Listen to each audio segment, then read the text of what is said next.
Okay. So let you give me a test. 1, 2, 3. Test 1, 2, 3. Okay. All right. That looks good.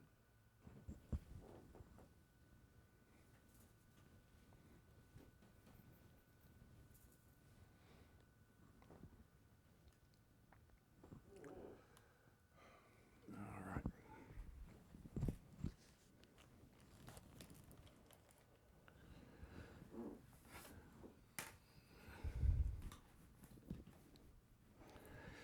Today is March 25th, 2004. This is Wayne Coleman of the Birmingham Civil Rights Institute. 2024. What did I say? 2004. 2004. Let me start over again. We can edit that out. This is March 25th, 2024 in Birmingham, Alabama at the Birmingham Civil Rights Institute. My name is Wayne Coleman, here today interviewing Mr. Ralph Grayson of Orlando, Florida, who's here to talk to us about his life in general and the things that he's done over a period of time working for the federal government. And we are really grateful that you've come back to see us, Mr. Grayson. I thank you for coming back and having this conversation with us. Where are you originally from? I'm originally from Cincinnati, Ohio. Born there in 1945, August 5th. Mm-hmm. So that's where you went to school. I went to grade school there, and I went to junior high school and high school, and started college there also. Mm-hmm. What year were you in grade school, in elementary school? I started elementary school in 1950 in the kindergarten, and I went all the way to the, at Stowe, Harriet Beecher Stowe, I went all the way to the second grade. But I actually had an incident in 1952 that delayed my education and they put me back in the second grade again. I had to do it over again, and I did it somewhere else. What happened was we were in the little rec area in the basement, and I didn't know any better, and there was a guy that was because the school went to the 12th grade, but remember, I was in the second grade when this happened. And they called the guy Magoo, and I just asked him, I said, why do they call you Magoo? And he took my head and he slammed it into a metal pole. And I was out for the next 3 or 4 months.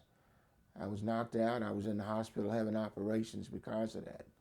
And when I came out of those operations, I was behind in school, and they put me back. The police took me through the classroom of the upperclassmen, walk me through and see if I could identify the gentleman that had done that to me, but I could not. But somebody should have known who they called Magoo up in those upper levels, but they never said who the guy was. So I never knew. As a matter of fact, even as late as a year ago, I was trying to find out who this guy could have been, because I did know some guys in the neighborhood who had grown up, and they should have known that guy also, but he indicated that they didn't, And what grade was that? It was second grade. Second grade. I was 7 years old. So he was older than you? He was 14 or 15. That school went to the 12th grade. Mm-hmm, mm-hmm. I see. And I just didn't understand why they called him that, but as I grew up later in life, I understand they probably just did it because he wore glasses. Mm-hmm, mm-hmm. I see. So you graduated from Samuel Ark Junior High School. That was in 1958. That's correct. Yeah. Mm-hmm. We had, I was a good student there, but I had some discipline problems, you could say, as far as in class. But the thing about that was, even though that could have been true, it was when they gave the test. I would get 100 on the test, but the teacher would still give me a C for the class. And I'd take my test papers home to my mother, and she said, well, I don't understand this. I said, well, you'd have to go and ask the teacher. So the teacher indicated his discipline. And it was a white teacher, She says, but everything's correct, my mother. And she said, yeah, but she said, but there's a place on the report card for discipline. Shouldn't you just put that in discipline instead of in knowledge? And they made the teacher correct all those papers back to 100 because they all were 100. But that sort of thing plagued me through junior high and high school too, probably. Well, did you have brothers and sisters? You had siblings? I had a brother. He was a year older, you know, and he and I played sports together, meaning that we played on the school's teams together at the same time, which was interesting. And sometimes it wasn't a good thing, but to have your brother out there because, especially in football. But at ARC, we won all the championships. No matter what the sport was, we won the championship. They finally broke that school up because they were so good at sports, and they made everybody go to a different school. And that was de facto segregation. They made us go to just different schools in other areas to break up that contingency of people that knew each other all those years, all the way to the 9th grade, but they broke that up. And those championships, well, they didn't come anymore like that they had been coming. Was your brother in school with you at the same time, at the same place? Yeah, he was a year ahead of me. In the same and school? Yes, and then he became 2 years ahead of me at the same school because they put me back in the 2nd grade. I had to do the 2nd grade over at the elementary school, South Avondale Elementary. I did the 2nd grade over. Mm-hmm. So Harriet Beecher Stoll Elementary was an all-black school. It was, and it went to the 12th grade. And what I didn't understand was while we were reading about Little Black Sambo, I didn't like that book, but they made you read it. Johnny Come Marching Home was a white book, you know, and I've always, to this day, asked people about that, but don't get a real good answer. Mm-hmm. But they never taught us anything about history, never taught us anything about who we were. And most of the teachers were, most of the teachers just didn't, you know, they just thought they were way above us, and maybe they were. I don't know. Were most of your teachers African American? Most of the teachers in the school were African American. Some of them you couldn't tell that, but they were African American. Yes. Mm-hmm. So the school was a segregated school at that time. It was. There weren't any white kids at Harriet Beecher Stowe. Mm-hmm. It was in the west end of Cincinnati, and there weren't any white kids there. So that continued through your graduation from school? It never integrated while you were there? It changed at South Avondale. There were white kids at South Avondale School when I was in the 3rd, 4th, 5th, and 6th grade. And there were maybe a few white kids from the 7th grade to the 9th at Samuel Locke. I see. Yeah. So even though Harriet Beecher went up to the 12th grade, you went to another school to graduate from? Oh, yeah. I had to, because we moved. We moved from one section of Cincinnati to another. So I had to switch to elementary schools, junior high, and high school, yes. Mm-hmm. During your time in the upper grades, when you were adolescent, teenager, what do you recall of what you knew about segregation and racism in Cincinnati? Well, you could see it very plainly because it was de facto segregation that they took our school and split us up in all these different directions to go to high school. But at Hughes High School, it was I think it probably was 60-40 white black, 40% black. But today it's 100% black pretty much. They've all taken over those neighborhoods now. But when I was there, you know, I guess we were just a little rebellious because they wanted to have a play and they wanted it to be about the Sadie Hawkins Day, about Little Abner, and we wanted it to be about something else. And I guess I was a leader because I said, well, we'll go to the auditorium, but when they start this presentation, we're gonna walk out, and we did. We walked out. So I was getting in trouble right away, right then. That meant you going to the principal's office because they said, well, now Grayson asked us to do it. That was me, and so whatever.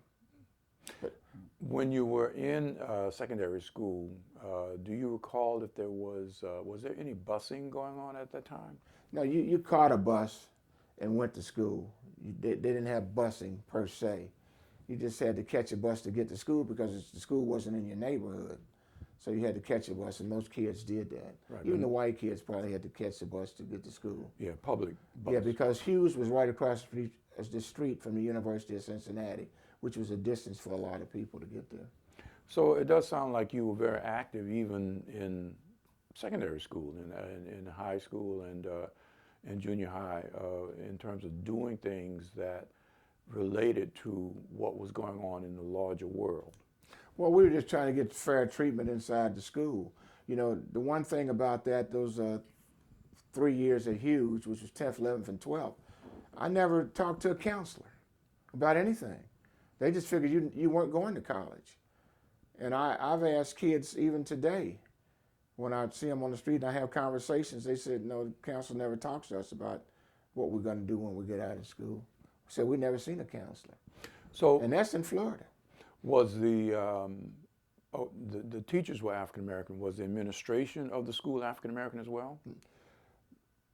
If you're talking about high school, Yeah. it was all except the music teacher maybe and maybe a shop teacher was white.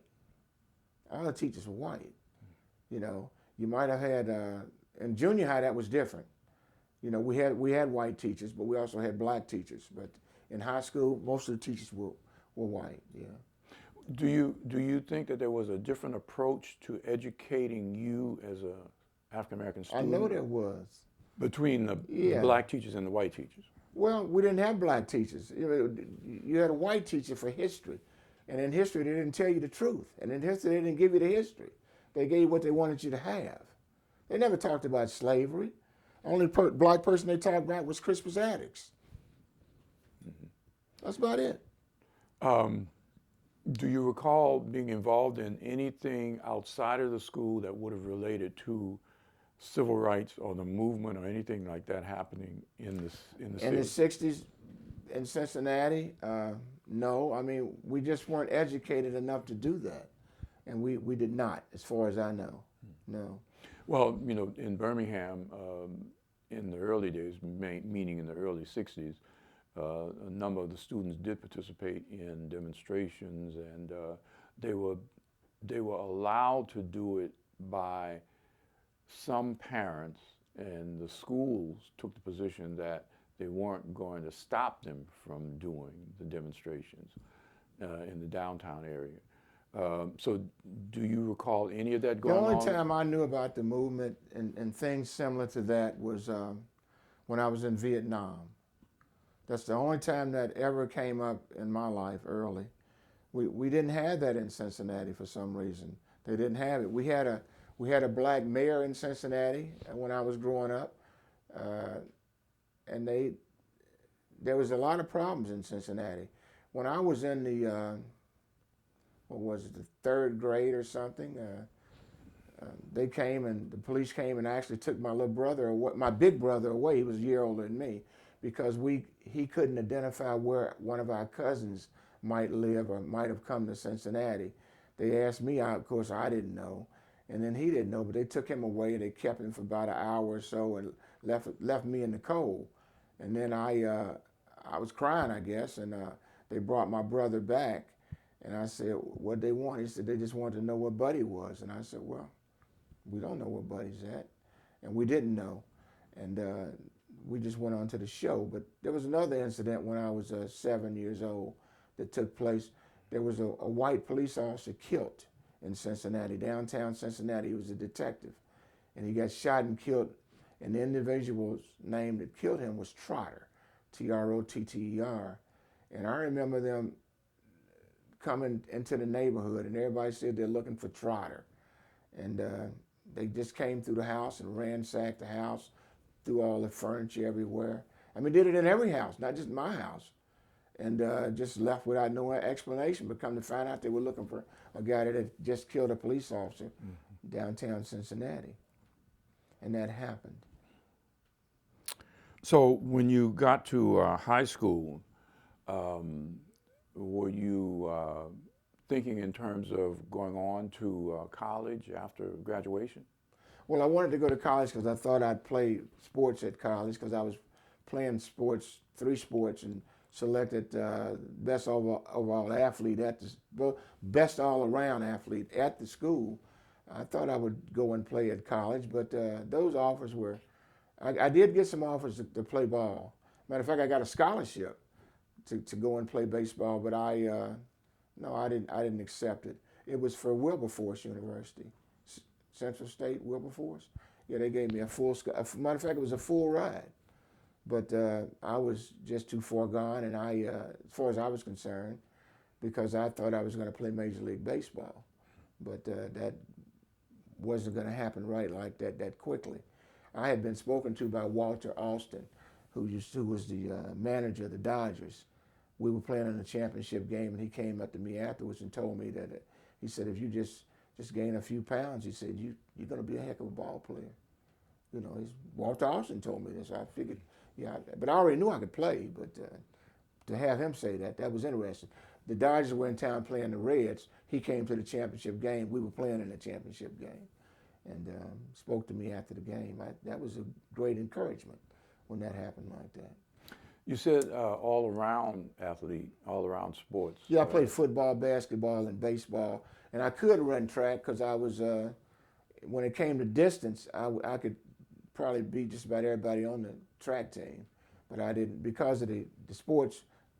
They bumped together at some point. I couldn't run track, but I was a pretty good 220 guy, 440, because my daddy used to say, well, you better be home before that light go out, street light, before they come on. And I used to have to run home, girlfriend's house, and that was about a quarter mile. So that's how I got that quarter mile in, but I could really do that pretty quickly. She said, don't let that light catch you, boy. So that was the deal with that. So was baseball your preference over the other sports? Baseball, I was I was a good basketball player. I did my job in football because even as a 10th grader, 145 pounds, they wanted me to play defensive end for them. So I played defensive end all the way through defensive end and sometimes maybe a halfback defense though, all the way through high school and started every year at that position. And those guys were always bigger, but you know, I like to tackle. So they had a name for me out there, called me the stick man. You know, yeah, I would stick them. You know, but I enjoyed playing it. So did you get any awards as a result of the participation in sports? Well, I like I said, I got the award from the students in the school for saying I was the best all around. But as far as that, I mean, we won some championships, but awards, no individual awards. I mean, didn't get them, you know, just didn't get them. You know, I led rebellions, but even in basketball, you know, told the guys that we're not getting coached right or something like that, get in trouble for it. And at one point, they put all of us off the team in basketball, and we all left, and we went to play for the high Y, and won the city championship. And then they tried to get us to go and play nationally for them, and we just didn't know we through. You know, that was the end of that for basketball. But we had a good baseball team, fairly good football team, and I enjoyed sports. It was good. So you said they put you off the team. What was the incident that caused that? The incident was the principal was at a game, and I think we were probably getting beat. I don't know if we were getting beat or not. He just didn't like the enthusiasm. Well, the enthusiasm of the players generally is controlled by the coach. You know, so if we looked that way, whatever. But they put all five of us off the team. You know, said we're gonna start over, and they brought up the juniors or the sophomores. You know, which is okay. We were seniors. You know, we played 2 years already anyway. I mean, I think one guy got back on the team because he wanted to go back, but the rest of them just stayed off. And you said you went from the team to the Y? Yeah, we played, you know, you had high Y in high school. And the high Y, which was at the Y, had a basketball program. And so the five guys, we all were in high Y. So we went to the Y and told them we wanted to enter our team into the tournament. And we defeated everybody in the city. Became city champions for the high Y. Oh, that's great. Yeah. I didn't know that. So let's go on to college. So you're in your last year of high school. How did you make a decision about what college to go to and what you Well, the wanted to University of major? Cincinnati was right across the street from the high school. I knew a guy who had went over there and was playing baseball. So I said, I'll go over there and try to play baseball myself. But My study habits weren't the best, and the draft number had came already, and so I decided that instead of trying to stay, and I didn't have the money to stay anyway, and uh, and I think all they gave me was they might have gave me some money for books or something like that. So I decided I would leave and go in the military, which I did. I went down and made a choice and joined the military. So that was 1965. You were in Yeah, 65. at Joined the Cincinnati. military. And so January '65. okay. So how long did you stay in college at the university? How long was that? One semester? A The year? one semester, just that one semester, but that was a mistake because if you didn't have good grades and you left that one semester like that, that carries all the way to the next time you ever go back. And so I had to make all that up. But I ended up with a 3-point grade average when I graduated, or better. So I did make it all up when I graduated. So in 1965, you decided to go into the military. What branch did you go Went into? to the Air Force. I had to take the test to get in the military. So I took the test and I guess I did all right, and they brought me in. So did you do the typical 4-year stint? I did 4 years, but I only had to do 3 years and so many months because my last tour was in Vietnam. And once that year was up in Vietnam, I only had 90 days to do. And they said at the convenience of the government, here's your honorable discharge. You can go, because we're not going to reassign you for 90 days. Mm-hmm. They asked me to stay in Vietnam. They said they would promote me if I would stay, but I didn't want to stay. And anyway, I just escaped death in Vietnam too many times. I mean, the way they were blowing up everything and killing people on the base. And then I got attacked by 2 Viet Cong on the first night of Tet in a place called Truman Key, or Truman Young, one of the two.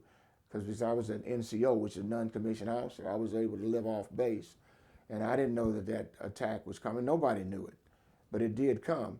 And for me, it started that first night because I went home to where I lived, and the lady next door, she said, wanted to invite me to eat because it was Tet celebration. I didn't really know anything about Tet. So I just said, yeah, I'll come over. So I went over there, but there were 2 men there who I'd never seen. And they were at the table, and I'm thinking, what? So they were serving food and serving alcohol too, and sake or whatever it was. So everybody was just kind of juvenile. But then when I tried to leave, they tried to stop me. But not only tried to stop me, they tried to disarm me. And a fight between them and me ensued in the street. So I got the better of them because of that weapon, and I used it to fend them off and really to hurt a couple of them, I guess. It was just 2 of them. And I was hurt too, but I was able to get back inside my billet and lock the door. And I told you I'd been drinking a little bit, so I was whatever. But I woke up early because I heard a lot of noise, and it was like 6 o'clock in the morning, or a little after, and the bombing had already started. And the streets were already filled with gunfire and everything because the Viet Cong had come in. And these guys, no doubt, were Viet Cong, and that is how it started.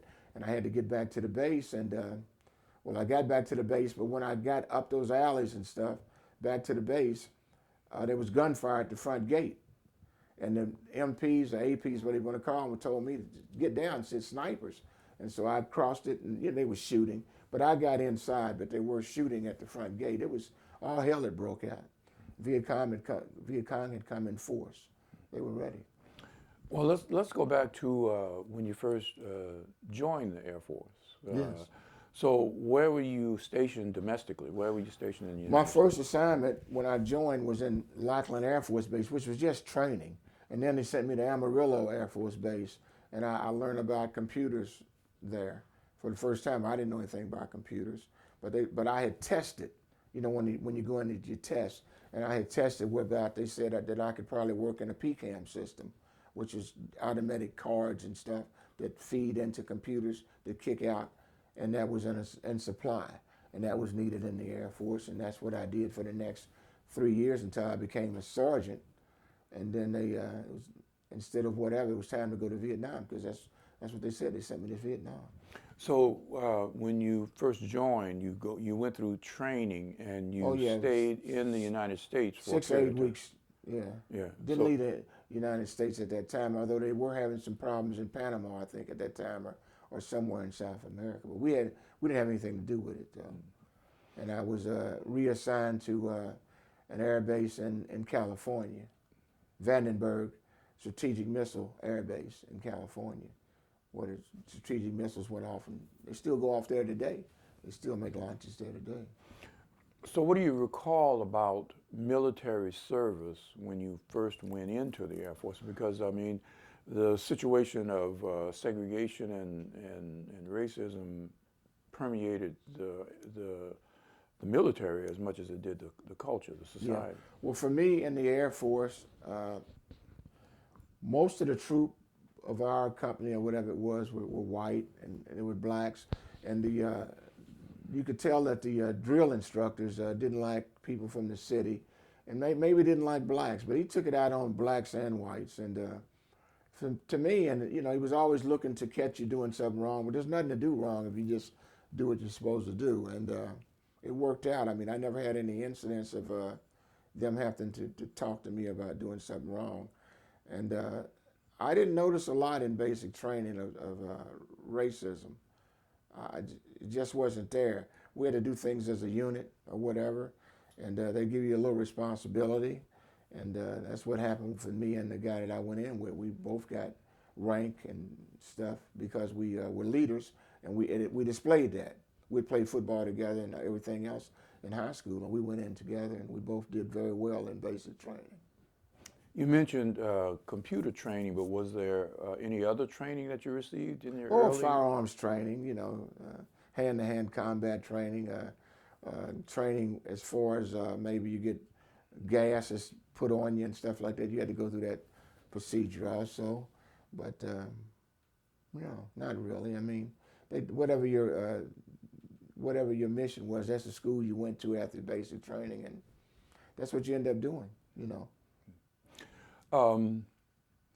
In your early years, did you begin to achieve rank and move up in the ranks of the Air Force? Well, I started as a basic airman, and then I moved up to airman second class, airman first class, and then I moved up to sergeant. So yeah, I was a sergeant within 3 years. I was a sergeant. But the only way you can get that rank sometimes is that you have to test well. They're not giving it to you. You have to test, and you have to pass the test. And that's how I got to be a sergeant. And then once I got to be a sergeant, I got shipped to Vietnam. And I ran a squad in Vietnam. When you say test, you mean written tests that you had to do? Oh, they're written tests. Yeah, written tests. You have to know about the computer and what it does and what it's supposed to do. That was part of it. But you had to pass that test. So when you began to achieve the rank and you got to be sergeant, were you put in charge of I was over groups a unit of men? Oh, yeah. How big was your unit? So you have a unit and you run that unit. It was just like people going to work, like you go to work. And as long as the unit was doing what it needed to do to supply the military what it needed, you were able to do that. In Vietnam, that's where it changed a little bit, because in Vietnam, the mission was you had the job, but then the mission was they would augmentee you. When they augmentee you, that means that you go into the force for security of the base. That means you put on full gear, you take your weapon, which you have, which is a sign if you're an NCO, and you have to patrol the base. And that's when, doing TED and all of that, we were augmented for a while. And you had to do that sort of thing. Before you went to Vietnam, how many domestic bases did you serve on? Just the 3. Lackland, Amarillo, and up in California, Vandenberg. Just the 3. But I went to more bases than that because I played sports in the military. So I went to other bases too, because you travel to different bases, like to Vegas to play them and stuff like that, because you're playing for the base team. So when you did that. That's interesting. So you played for the Air Force team, which was oh yeah, I played baseball? for the they called us the launchers, the Vandenberg launchers, and I played center field for them. That's what I played in high school, was center field. And to this day, if you go to Vandenberg Air Force Base, you'll see my picture at the sports arena, and it has me holding a ball. I was the first one to hit a home run in a new stadium. But also, when I hit that home run, we won the championship. Yeah. So, did you play sports throughout the entire time that you were stationed in the United States?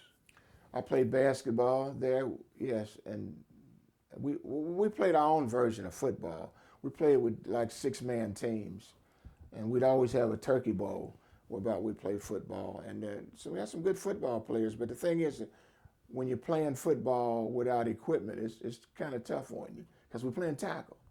And I enjoyed it, for 3 years there playing it, but it wears on you. In Vietnam, Westmoreland, General Westmoreland, I should say, he wanted a baseball team, and the air base I was at, Tonson Nut, they wanted a baseball team, and they wanted to play the other baseball team. Now, this was before Tet. So I went out for the baseball team, and I made it. I didn't know I'd make it because you got 1,000 guys going out for the team, but I did make the team. So we went and we played other baseball teams in the northern central part of Vietnam. Pleiku was one place we went, and not Da Nang, but Nha Trang. We played. That's before Tet hit, and in both those games, I hit home runs, 2 or 3 home runs, in both those games. I thought I was going to Hawaii to play in the All-Star game, but they asked, but Westmoreland wouldn't let me go. With your experience on each of the individual Air Force bases, did you see any signs within the upper ranks of personnel that would have indicated racism and racist attitudes? Well, it just seems like the discipline part would come to blacks more than it came to anybody else for some reason. Treated just a little differently, maybe. Yes. And discipline comes in a lot of different forms. Discipline can be you have to cut grass. Discipline can be you have to paint rocks on a weekend. You see what I'm saying? And discipline could be you have to get the chow hall duty, meaning you be carrying milk and stuff and loading it up. That could be all discipline. They look for guys to do those jobs, as punishment. But you didn't necessarily see any attempts to hold you back from advancing in the ranks of the Air Force? I didn't. If it was there, I didn't notice it because, like I said, it was tests. If you pass the test for the rank, you'd get it. I'm trying to think, was one of the ranks automatic? Well, it could have been, but it still was based on performance. So with rank, I know that it means you would take on more responsibility. Did that make a difference in pay scale as well? Oh, yeah, you get another rank, your pay scale goes up. Yeah, it certainly does, I noticed the one thing about military and races, that the races in the military kept to themselves. Blacks kept the blacks, whites kept the blacks, Asians to Asians if they were Asians or Spanish guys. But those blacks were close-knit. The term was heads. I know you might not have ever heard that. It was like a blackhead, heads. That was the term in California. The heads are in there, meaning the black guys are in there. And it was close-knit. Well, because we used to travel from the air base there down to L.A. on the weekends, and about 6 guys would go, or 5, and you'd have to have one driver, because if you were drinking, you couldn't drive. I didn't drink, so I could drive, and that's what they used me for, to drive down. So you mentioned that you did some time in Texas, the base in Texas. So, I did, Amarillo. Amarillo. How was Amarillo? You're leaving the base and you're going to the town of Amarillo. How was Amarillo in terms of black-white relations? We couldn't identify with that, none of us, because that's basic training, and you went to Amarillo in your tour there one time. That was it. They let you off the base to go into Amarillo one time, and you had to be back by curfew. That was it. By the time you reached the base... And you're 18, 19 years old. By the time you reached the base in Los Angeles, you had achieved your rank of sergeant. You had gone that far? Because the last base you were on in the States was Los Angeles, right? The last base I was on was Vandenberg in upstate California, up above Santa Barbara and just off from Lompoc, where there was a penal institution. And that's when I got the rank of sergeant. So I don't know what that question is about that. Well, what I was getting at is that by the time you had reached the rank of sergeant, you had done some time in the military. Oh, I'd done almost 3 years. 3 years, right. So I guess you did have more leave to go off base and interact with the city. Oh, yeah. You could get off base, but listen, the only way you'd get off base, the only way I ever got off base was that you had a vehicle. You couldn't just get off base. I didn't know that. I never saw no bus service or nothing off base. They had one on base where you could take you around, maybe to the theater area or something, but I only went to the theater there, I think, once. I mean, most of the activity was in the compounds where you lived, and it was just social between. Like I tell people, I never saw a woman in the Air Force in uniform one time, the 3 years I was there. Never, not one time. I never saw a woman. But there were waves of wax or whatever they call them. They were there. I never saw them. We were segregated and separated.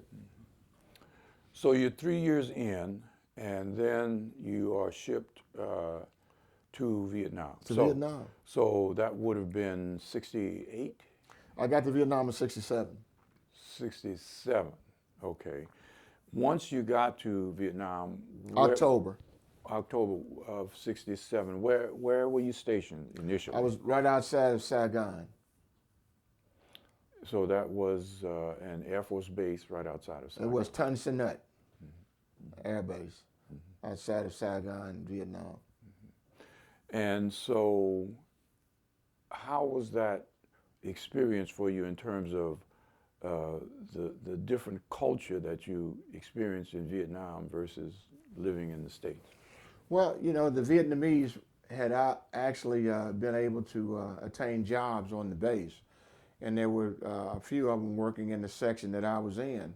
Other than that, it was only white males in the section I was in, and myself as a sergeant. And we had a first lieutenant as the overall person in charge. So to talk about the women, there's not a lot to say. I mean, they had a job to do and they did it. And, you know, most of the guys didn't really speak Vietnamese, you know, but the women knew what they were supposed to be doing, which could have been just kind of sorting. That's all they'd have to do. But, you know, they want to give the local people an opportunity to work and get paid. And that's what that was. I mean, I don't think they had any great expertise about the computers or anything like that. The war ended in 75, so you were in Vietnam 67, 68. That's about the midway point. I left 68 of October. I got there 67. I left 68. Right. So that was about the midway point of the war, because the war span was about, I think, 12 years or so.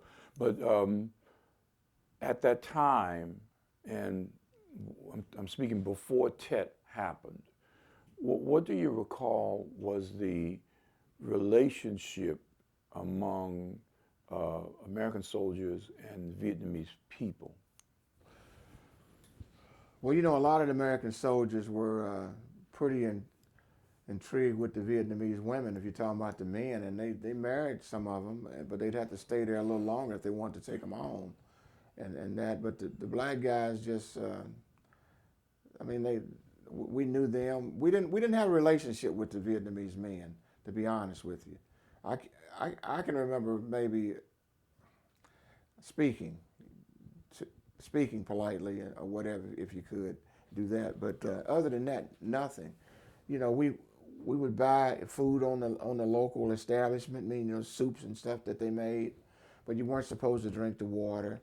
You know, they had places where guys could go in and drink if they wanted to, and you know, and some guys never left that base. You know, there's danger out there. They never left that base. But if you were an NCO, you could leave the base and live off the base if you wanted to, which I did for all the months except 1 or 2, because that's why we wanted to siege, and you couldn't live out down there then. A lot of guys that I knew, we were asked, they needed volunteers to go into Truman Key to get some guys, about 7 or 8 of them down there that had never got back to the base in weeks. And they wanted volunteers to go in, because still snipers down there. And so the only 2 people I know that volunteered to go and get them was myself and a sergeant by the name of Boyd. I hope he's still alive, I don't know.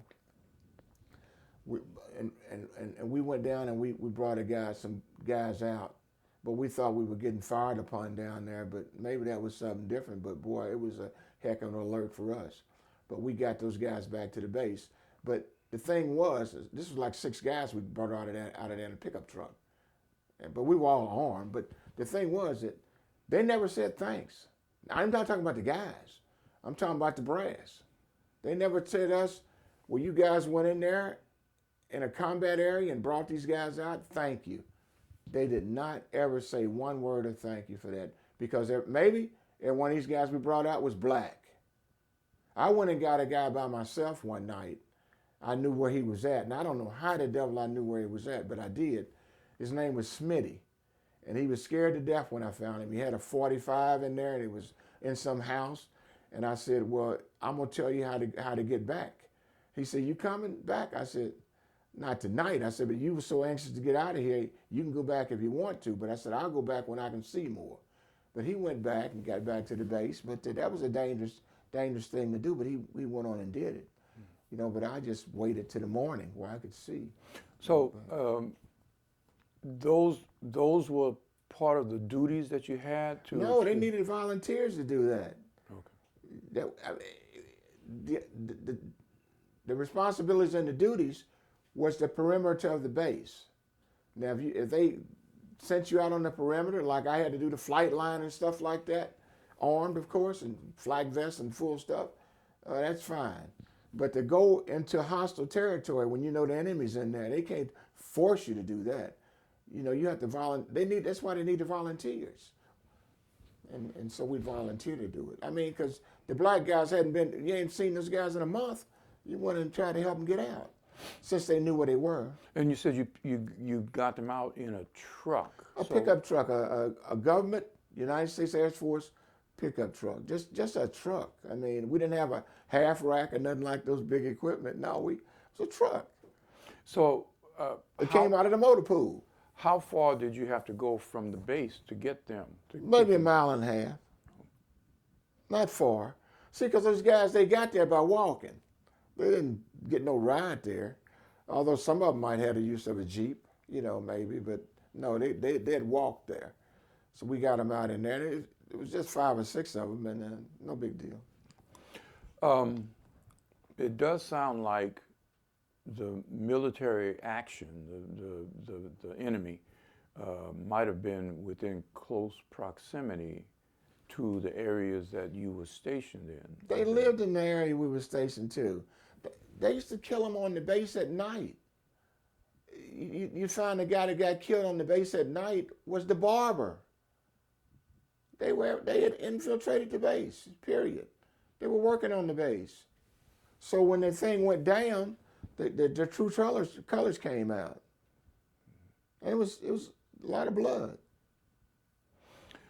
So Tet was, I believe Tet was 68.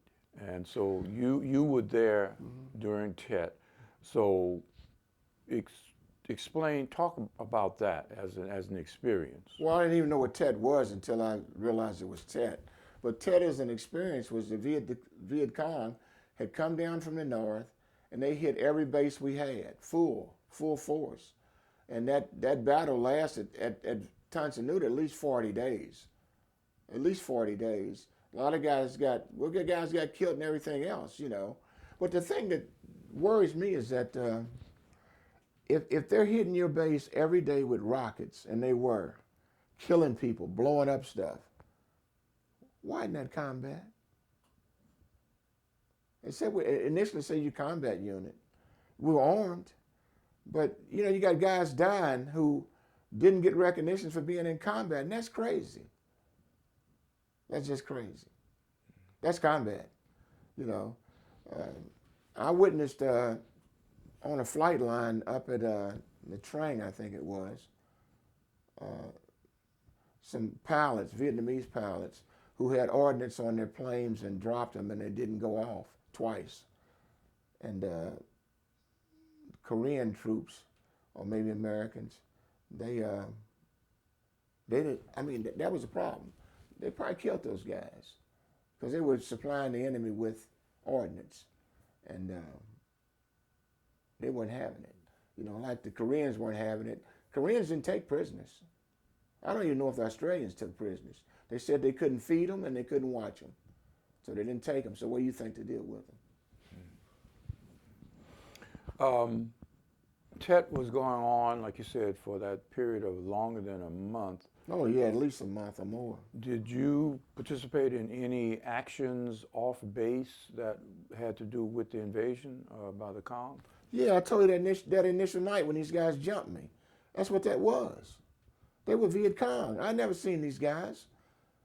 And did they want me? They could have robbed. Well, they couldn't have robbed me. They could have tried to rob me. But what they wanted was that weapon. They wanted that AR-15, which they weren't able to get. Yeah, that was the real deal when that happened. Other than that, did you have any close contact with the enemy? I mean, Well, they almost shot me and killed me right there on the base. I mean, if a bullet goes past your head, you hear it, and you see where it just hit. That means there was a sniper across the street in the base somewhere who had just fired a round that almost blew my brains out. And I was just lucky one day. It blew up the sandbag, not me. So was that a typical situation when the Guys were killed on the base every night. I mean, rockets come in and blow up. When the rocket blows up, if you're not in a secure location, impacted where that take the force of that, you're gonna die. And that's what was happening. They send those 22 rockets in. That's what they call them, 22s, 22 millimeter. For that period of time, during Tet and after Tet, you were still in Nam. Yes. Right. When did you leave Vietnam? October. October of '68. That's correct. Right. So that's a few months after Tet.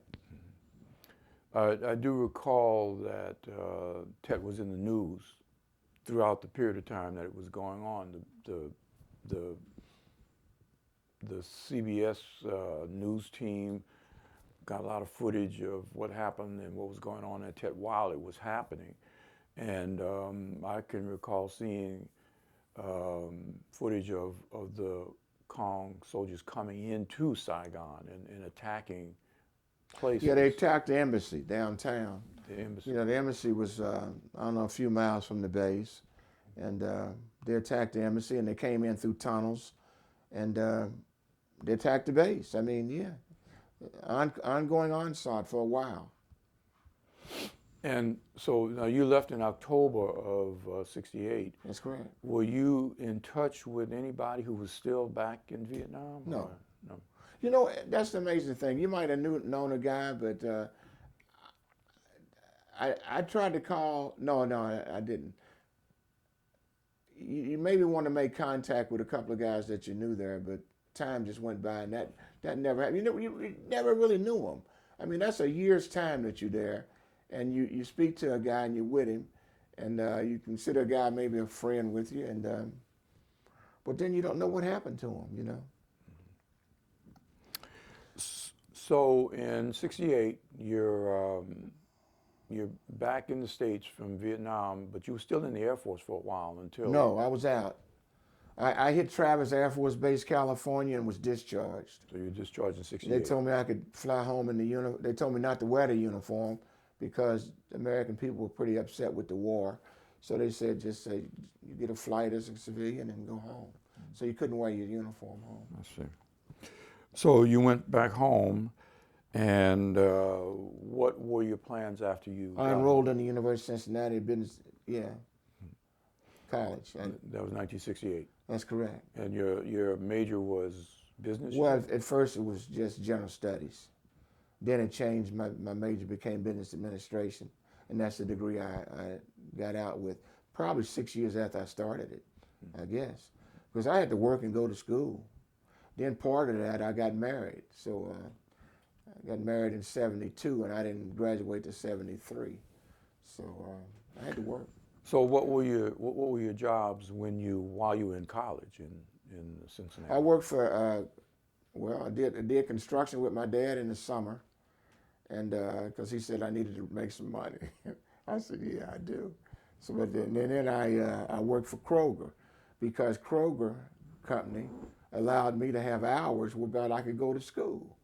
So that worked for me, because they didn't care. They said, as long as you work the weekend for us, and the weekend you could get double time. So I averaged 25, 30 hours a week and part-time. And I worked for them for about, I think, 7 years. How did you like University of Cincinnati? For me, they wanted me to join fraternities. I got asked to join, and I said, I can't play those games. I'm not joining the fraternity, and I didn't.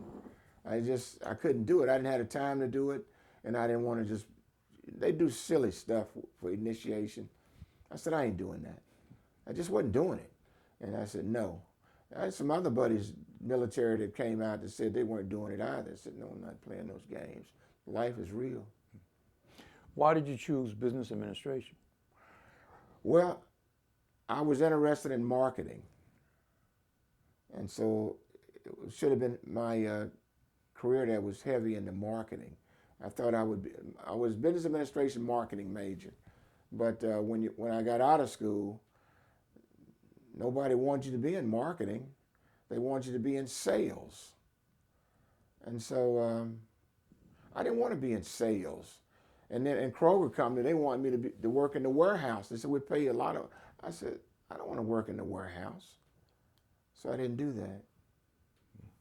So I went back to one of my first choices, which was law enforcement. But I just didn't want to be a policeman, because I'd had too many incidents with police, especially when they threw me in jail one night and locked me up. They told me, nigga, if you say another word, you're going to jail. I said, but that's a word. Called the paddy wagon. Well, while you were in school at UC, you made the dean's list. Made the dean's list many times. Yeah, I had to bring that less than 1 point up. So yeah, I made the dean's list a lot, especially as a junior and a senior. I made it a lot. Matter of fact, the guy that was running the law section offered me a full scholarship. He offered me a full ride. He said you thought I was a great student for him, and he said, I'm going to offer you a full ride if you want to go to law school. And I said, I can't do that. I said, I have to get out now and work. I don't think I could do that again, because I'd been almost 5.5, 6 years trying to get the bachelor's degree. And he understood, I guess, and I just went on and did something else. But I had an opportunity to have a full ride to be an attorney, but I didn't do it. So you married in 1972. 72, I married my wife, yes. Right. Still married to her, Yeah. 50 years plus. Yeah. How did you all meet? Well, we went to student union when I got back, and I just started again. And a young lady that I worked with at Kroger, I guess my wife was a friend of hers, but I didn't know her. But I asked something one day in the union. I said, well, where? She said, that's her walking up the steps now. And so I looked. That was it. That was it. I married her. Do you all have children? We have 3 children together, yes. That's great. So you went on to graduate from UC. Was that May of 1973? That's correct. Well, May of 73, actually, I graduated a little before that, because May of, when did I graduate? Yeah, it could have been 73. I graduated in 73 and went to the service in 74. That's correct, yeah. Right, okay. So how did you get interested in going into the service? Well, I had a friend. I knew I wanted to be in law enforcement by that point, and I had a friend that knew somebody in Chicago that was a federal law enforcement official. But he was in BDAF, which is Bureau of Dangerous Drugs and Narcotics, which was narcotics agents way back before DEA. And I just came up and I spoke with him and stuff, and he said, well, you ought to interview. So I came back up and interviewed with them, DEA, and you know, I didn't hear nothing from for a while. But while I interviewed with them, I also took some other tests. I took the test for the FBI, I guess. I took the test for the Secret Service, and I took the test for the CIA. The CIA responded and called me in and said they wanted to hire me. DEA then got back and said they wanted to hire me. ATF said they wanted to hire me. And the Secret Service said they wanted to hire me. All of them came about the same time. I made a decision, took the Secret Service. So why was the Secret Service interesting to you? Well, I liked the title, U.S. Secret Service, and I didn't really know a lot about what they did, but I knew one thing, that I ran into them once in high school. I was a printer in high school. I could print. And what we did was we printed, me and the guys, we printed a bookmarker so that you could separate your book when you're reading, but we did it off a $1 bill.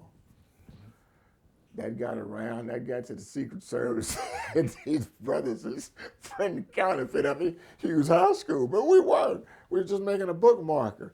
Boy, they came up there and took all them plates and everything that we had and said, don't ever do that again. So that's how I got introduced to the Secret Service when I was a senior, because of that. So that's me, again, doing something like that just gets you in a little trouble. So talk about... But that's something the Secret Service needed. They needed printers, and they needed people who could do lab work, meaning with film and stuff, because that was one of their violations, counterfeit money. So when you started with the Secret Service, what do you recall were your duties in the early years? Because that would have been 74. When I went into the Secret Service in 1974, and they selected me and told me that they were going to give me a job, and I reported to work. The first thing that happened when I got to work, and it surprised the devil out of me, was that the boss in Cincinnati, he said, well, come with me. And they sat me down in a room, and he brought in his office manager, and he said, give him the test. Remember, I'd already passed the test at least 6 times, competitively. They gave it to me again in the office because he didn't believe that I passed the test. I know a black man passed this test. He never hired a black. They never hired a black in that office. It wasn't his responsibility to hire me in that office. It came from Washington, D.C. They told him to hire me in that office. And so I was confused. I said, well, I've passed the test. They said, now you take it here and pass it here. I got a higher score in that than I did on one of the other ones. And he didn't say nothing else. But he made sure he brought in the next couple white agents at higher grades than he gave me. Both of them. And that was a year later. He wanted them to be over me, and that's what he did. But the thing was, he should have gave me that grade when I entered, because it was the law and the rule that if you were ex-military and you had a B average in your major, which was business administration, you should get the next level up. It was automatic, but he didn't give it to me. He gave me a 5 instead of a 7. But he started these guys, both of them, as 7s. But that's okay. He was a racist. And I didn't find that out until later, that he was a racist, what he had done. Yeah, because you're... He been calling people niggers in the office and stuff like that, undercover agents. But they weren't in the office. They were on loan to the office. And your military experience counted for something when you started with the service. You get points. But you don't get the points until you pass. You have to get the passing score, and they add the points. So in your first year or 2 years, what kinds of things did you do for the Secret Service? I did investigations dealing with counterfeit currency, dealing with stolen United States Treasury checks, dealing with stolen United States savings bonds, maybe do it a home invasion or something like that. And that's what I did, most of it. I didn't do a lot of intelligence work. I think I might have worked one or two intelligence cases that had to do with a protective movement, but that's about it. They generally gave that to the other agents. But they were senior agents. They knew what they were doing. You know, I was just a junior agent and trying to learn the ropes. But also during that time, there was an incident on the elevator in Cincinnati whereby a prisoner was being brought down who had been convicted of a crime, and they were supposed to transport him over to the court system. When the elevator stopped on the main level on Main Street, the prisoner ran. He broke away from the officer and he ran. The officer was too old to give chase, and I noticed that. So I gave chase, and I chased him about a quarter of a mile, and a man on the street who spoke very clearly said, "Do you want me to shoot him?" Meant that I want him to shoot the guy that was running with the cuffs on, you know. And I told him no. And so we ran far enough, about a quarter mile. Remember, I could do that quarter mile now. That was that guy's mistake. I caught him, and the other cop car was blocking that alley that we went up. They were waiting on him, and that was the end of the chase, you know. But he went back to jail. I don't think I got anything recognition for that. Not a thing.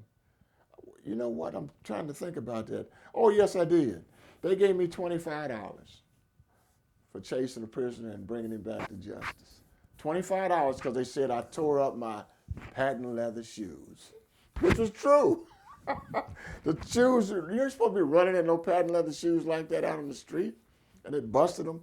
And so they gave me $25. But there was one more incident when I was just leaving the office, and I was going up the street, and I saw a woman chasing a man with a knife, big butcher knife. And so I pulled my car over and ran out and grabbed the woman, and my knuckles got tore away, my tendon got tore away. But when she was trying to stab the man, I stopped her from doing it. But I had called the office and told them that I saw her chasing the man with the knife and I was going to intercede. And so they called the police. So the police got there quickly too. But when I stopped her, I thought she was the assailant, but she wasn't. The guy was. The guy had burned her infant daughter around her vagina with cigarettes. That's why she was trying to steal him. I didn't know that, you know. So you never know where the guilty party is till you get down to the serious matters of it. But that was just another incident that I think they gave me $50 that time. You know, they give you a little award for doing something, you know, but whatever. Well, when you said you conducted investigations, how did you conduct an investigation? Well, I had to go and first talk to the person who the instrument belonged to, which could have been the registered owner of the bond or the owner of a check or something like that. But counterfeit investigation is a little different. When you talk with the registered owner, they know where they might have had the bond at and where they might have lost it from. And then you just try to see where it was taken and where it was cashed, and you backfill it all the way back to the person that cashed it, to the bank whose account was that money put in, and then that's the investigation. Same thing with the check, you know. But then on the check, people say that they never had it, they never touched it. But what you do is you do an hydrant. You take their fingerprints, you send the check back in, they'll do an hydrant on it and see if those fingerprints are on the check. Now, if the fingerprints are on the check, you had the check, so you didn't lie already. So that's how we would generally get most of them, because their prints were all over the check. Or the bond. Or there was a system for somebody doing that also. Did you work individually or with a team? Well, in Cincinnati, you know what? That's one thing about the blacks. And the black guys in the southern offices, especially, refuse to work with the black agents on the street. And that means that you might not make the first period, probationary period, which is 6 months. Now, if you don't go out on the street and work your case in 6 months, they're going to let you go. And if the white guys refuse to work with you, that's what's going to happen. Now, that didn't happen to me because, and why didn't it happen to me? Because I knew the city. I was from Cincinnati. I didn't need anybody to work with me. I just needed to go out and do my cases. I don't ever remember working a case with anybody in the office, not a check case anyway, maybe counterfeit or something like that. I never did. And my probationary period was going fine until the boss said something one day about me doing something. I said, what? No, I didn't do that. And he said, well, I said, listen. I said, can I get a witness to come in here, please? And the guys came in, one or two of them came in there. I said, no, say what you're saying. He wouldn't say it. And they walked out. He was, whatever. I was doing great in that office, and he wanted to act like maybe I wasn't, but I was. He didn't want me to be successful, I don't think. But that's okay. So you were in Secret Service Cincinnati's office from 74 until 77. Yeah. Were you transferred to New York, or did you choose to go to New York? Well, I was selected for transfer to New York, but it also was selected for promotion to go to New York. So they gave me a grade to go to New York, to work in New York, which was fine. I needed the grade, and it meant a little more money, but it meant I had to go up there with my family and buy a house too. It was kind of expensive up in that area, but I went. And the thing about New York is they had a hard time themselves hiring black agents.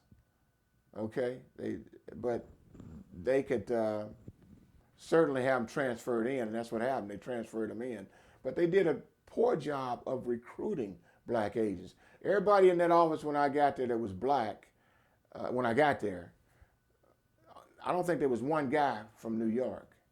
They came from somewhere else or came from another agency. But that changed over the years. That they did start recruiting. Matter of fact, myself and my friend were one of the ones who participated in that and trying to get more black agents up there. A guy by the name of Patton, who's now in Dallas, Texas. And we were able to bring in 3 or 4 blacks to the office. There were blacks already in the office, but they didn't come from New York. But then we got some guys from New York, and we're able to hire them. But then again, the truth about that matter is also, they were in New York, but they were working for another agency. But we did hire them and bring them into the office. I don't know why it was so hard to get somebody off the street from New York to come and be an agent, but they were qualified, a lot of them, and the ones we had were qualified. But the thing about that, the leaders of the office, meaning the management team, they asked us what we thought about these guys before they hired them, and we had a chance to watch them work and stuff like that. I worked with them, and we told them, and they hired three out of the 4. The 4th one, they didn't hire him because when we had an arrest, I think he was sitting in there reading the paper instead of doing his job, and he didn't make it. Yeah. Where was the office in New York? Was it Manhattan? It was in Manhattan. It was in the World Trade Center.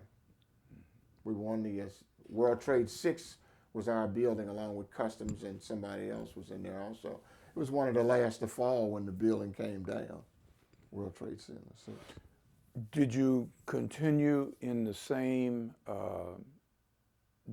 department when you went to New York, or did you go to different? No, I went to different squads. I started in checks, and as they say, checks is my life. But that's one of the lowest squads you can be in is checks. But checks is numerous because they got thousands of check cases, and so you work the check cases, then you graduate, and when I say graduate, they decide that you're doing that well enough, and they'll move you along to do something else.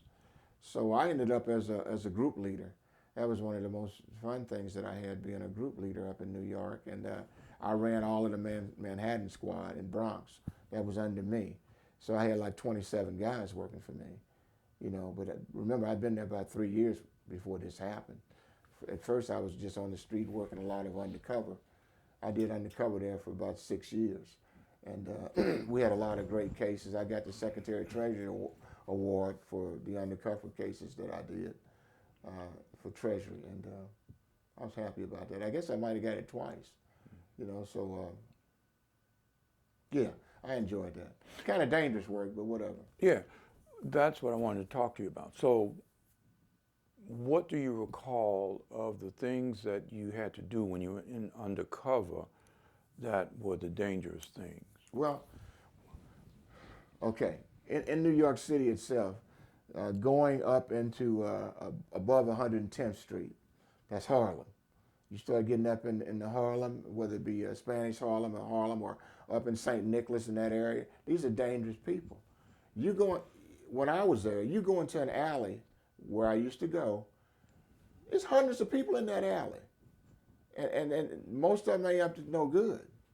And if you in there trying to sell some scheme or something, which we were, you know, we call it a rope-a-dope, whereby you put something out and you give it to the people and then they start spreading it. Oh, this is a good thing. It was on a card that I was cashing checks, because we knew checks was being stolen, mailboxes being broken into. So you say, well, we cashing them if you got them, you know. So then they start bringing them. And you let that go on, you pay them for the checks. But it was dangerous every time you did it. They'd bring back more people, okay? And it would just fulfill itself, you know. And they said, well, we can do that. They said, everybody can do that. So I got out of it after I got that big award. And they tried to do it again and it didn't work. So it ain't about somebody trying to do it. It's about the person selling it. You know what I mean? So then they wanted me to do it again. So they named it Bet Bohica. You want me to tell you what that means? Bohica? Bend over, here I come again. And so we did Bohica, and we got just hundreds of people again. You know, it worked. But what happened one day was we were up in an alley, me and a guy by the name of Wyatt, and I was just trying to sell it again up above 110th Street. And they said, the guy said, I know you, man. You just that same guy that whatever. So I had to shut his mouth. Now that was dangerous. But I shut his mouth. And I remember the guy getting back to the car and throwing up. He said, I ain't never seen nothing like that before. I said, listen, they would have killed us in that alley, whether you know it or not. So a lot of guys can work undercover. It can be brutal sometimes. I'll be honest with you about it. But I've had too many occasions where people were going to kill me in undercover. But I also had occasions that were learning experiences. Like I thought I could go into a place undercover, which I was, and all I'm doing is going to give the signal, nothing else.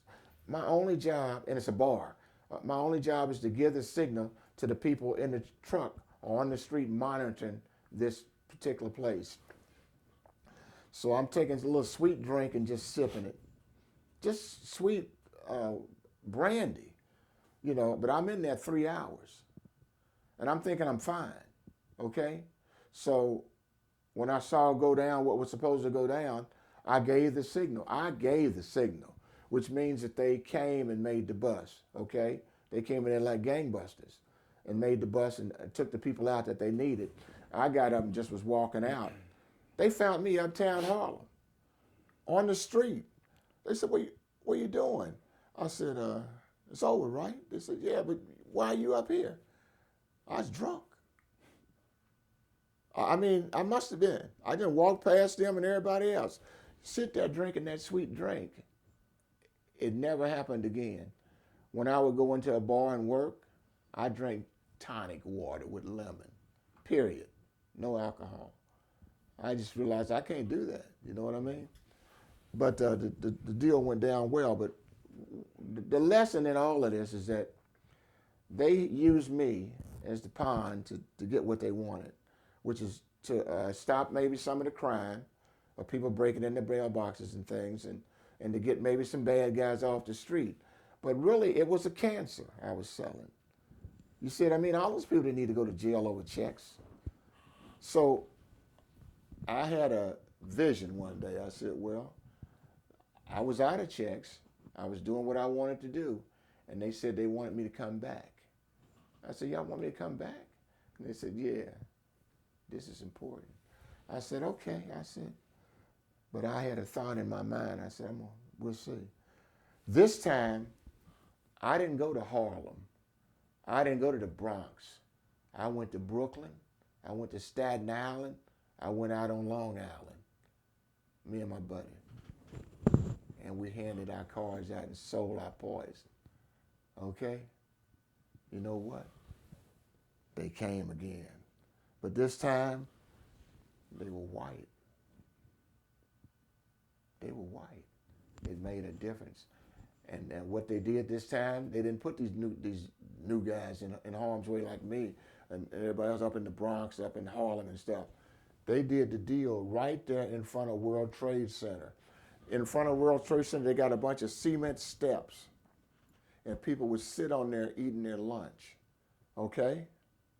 Now, we did this so many times right there that people would sit eating their lunch, and then they see that van come in, and then they see my car come in, and you could hear them. They say, "Here he come," meaning my car, the deal. They said it's about to go down, and everybody would watch.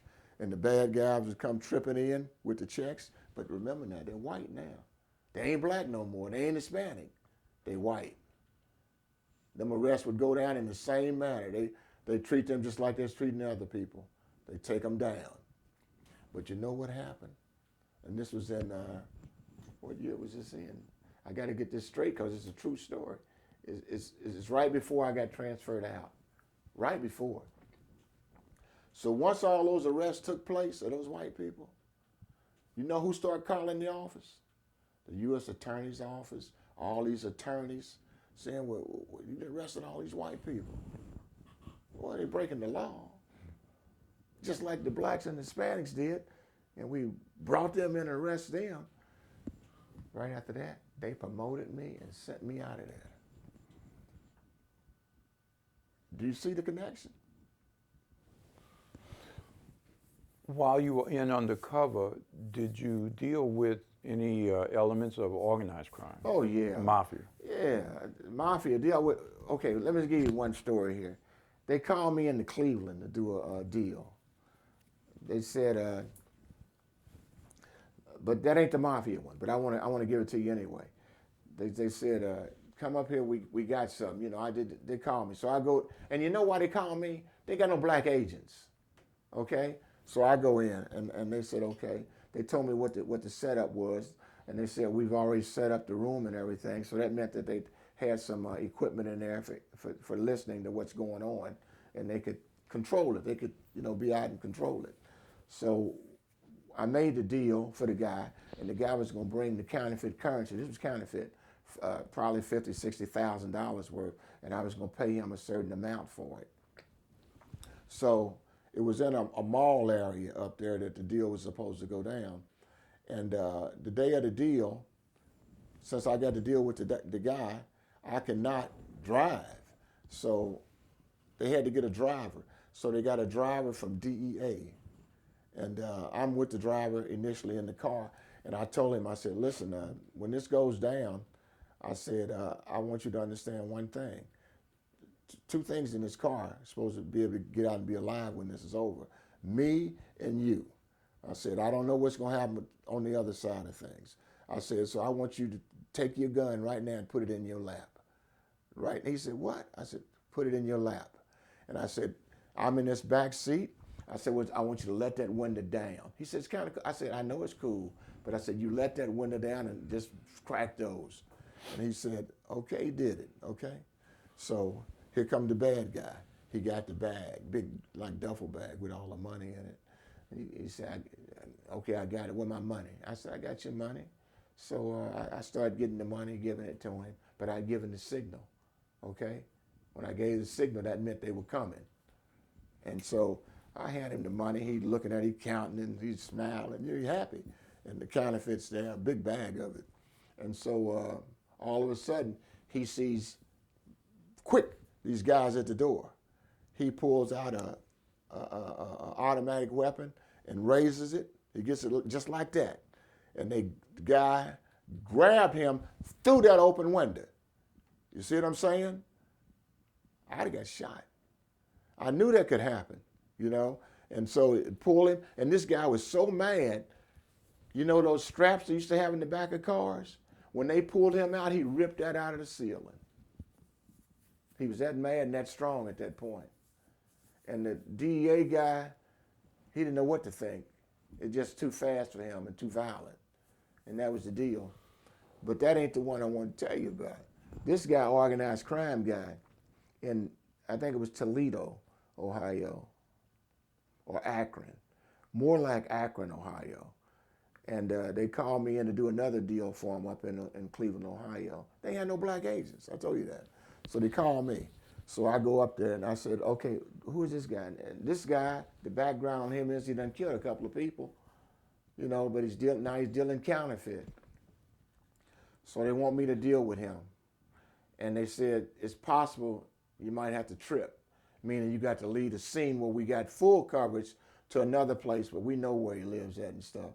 And I said, okay, so you're not supposed to trip. And if you do trip, you're supposed to go on a straight line.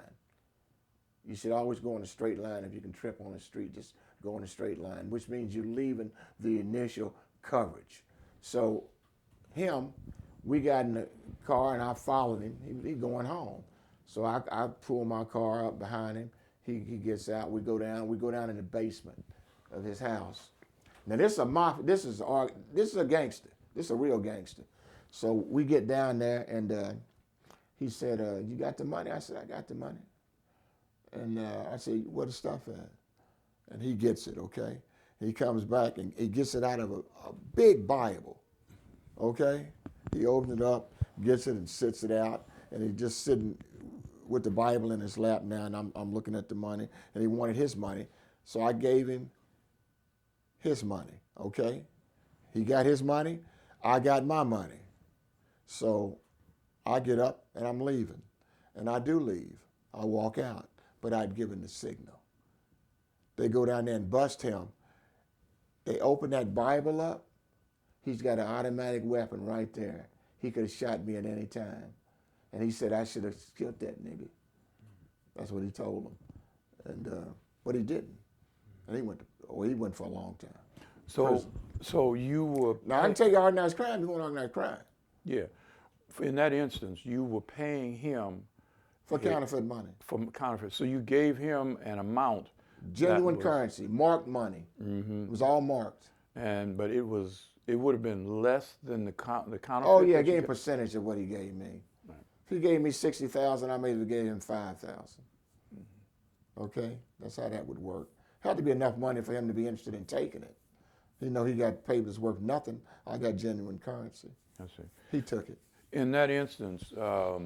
that's what I'm still in New York now, okay? Yeah, you're still in New York, and I know that you mentioned Toledo, but... No, I'm still in New York, but I mean, but that you deal work went out down of New in York. Akron. Oh yeah, I go Yeah, to the United you States doing this. You worked out of New York. Whoever needed an undercover agent, if they didn't have somebody competent enough to do that, you travel. What would have been their source for counterfeit money? I mean, they wouldn't have produced it themselves. No, right? I mean, he got it from somebody at much less than what he wanted to sell it to me for. So that would always lead back to the other people though. It would lead back because he's gonna talk to cut some of his time off in prison. Each one of those bills takes 5 years. So you were based in the New York office. I was. But you worked. And I was a manager at the time. Okay. You managed a team of undercover agents, yeah. A squad of undercover agents, right? So you would. But I left those duties to do that. Right. You would travel from New York, the New York office, to different cities to conduct an undercover operation. I would be the undercover operative, yes. So even in the one we just talked about, what happened was they put a contract out on me for the guy that pulled the thing out of the car. They put a contract out on me for $1,000 to kill me. That day, was able to do it from jail. That was amazing. And they told me that they were looking for me at the airport. The bad guys wanted to find me, but I caught a bus and left town. I didn't catch no plane. How long did you continue with undercover work? I worked undercover work until I got to be an assistant to the special agent in charge in Los Angeles. When they asked me to go on the street again, I shouldn't be going on the street. They should have had black agents out there to go on the street, but they didn't. And so they wanted me to go out and work against a Muslim group out there that was doing fake accidents and stuff. And they won't get me in. I don't know what our connection with that was, but it had something to do with something about some Muslim group. And I did do it. And it was successful, you know. But that was the only time. That was the I only did that one time. I told him, you know, I'm supposed to be running my own squad out here. I'm not supposed to be doing this. So New York was 77 until 83. Yeah. Right. Um, I want to get to some of the things that you did outside of the Manhattan office and the cities that you went to. Could you talk about some of those things that you did? Some of the operations. All those things were, yeah. Well, that was one that I gave you the first one where I said I drank too much, and I gave you the other one about all the checks. Those were in different boroughs. You know, I mean, borough of Manhattan and might involve the Bronx. The one I did them in Brooklyn, and then I went out to Staten Island and everywhere else, and had those white guys come in the end, and that was the end of that for them. You know, but other than that, I mean, I worked a lot of protection, world leaders. I worked the UNs. So I had assignments. I'm trying to think if I had overseas assignments when I was there. I know I had them in Cincinnati when I went to, I went with Henry Kissinger to Egypt and to Jordan and to places like that, Lebanon. Went again with him to Paris and stuff like that, yes. Mm-hmm. That was when you were in the Cincinnati office, right? Oh, yeah, when I was in the Cincinnati office. Yeah. Well, talk about that a little bit, because protection would mean that you were there to protect the official who you had to. Right. So how did that work? It would be with the official that if you wanted detail, you do the official. Like when I did Anwar Sadat, I was on Anwar Sadat. But with Henry Kissinger, it could be resident security. You see what I'm saying? And that's what I think I did with Henry Kissinger, was resident security. I was at a consulate or something, and I was on his door at night, meaning that when he came back from his day, he had to come back to that room and sleep. And we required a detail that would take care of that residence during the day for 24 hours. We didn't leave it, you know, and we didn't leave his room for 24 hours either, you know. So that's how that worked. That was the incident with the American flag. I might have mentioned that to you. There was an American flag, big as this wall behind you or the one behind me, and it depicted an event in the United States. It might have dealt with George Washington or something like that, but secreted in that picture was an American flag. And if you just look at it, you wouldn't find it. Even if you stared, you might not find it. So I was at the top of the landing, and I was at his door every night, and I found the flag. I had enough time to look at it. So one night, Henry Kissinger came home, and he spoke. Said he knew my name, Grayson. Grayson, how are you? I said, good. He said, have you found that flag in there? I said, yes, sir, I found the American flag. And he said, you did? I said, yes, sir. He said, where's it at? I said, well, sir, you have to find it. He said, what? I said, sir, you had to find it. I had to find it. He said, Grayson, you son of a bitch, and went in the room. I thought that's funny stuff, but I didn't tell him where it was at. He had a sense of humor, I guess. So you mentioned Anwar Sadat. So you had to do those coverages of people who were not national He's figures a world leader in the United States. Anwar Sadat, yeah, but he came to Washington.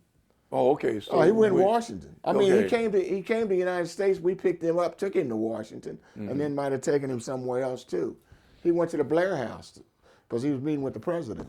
Yeah, I understand. Yeah.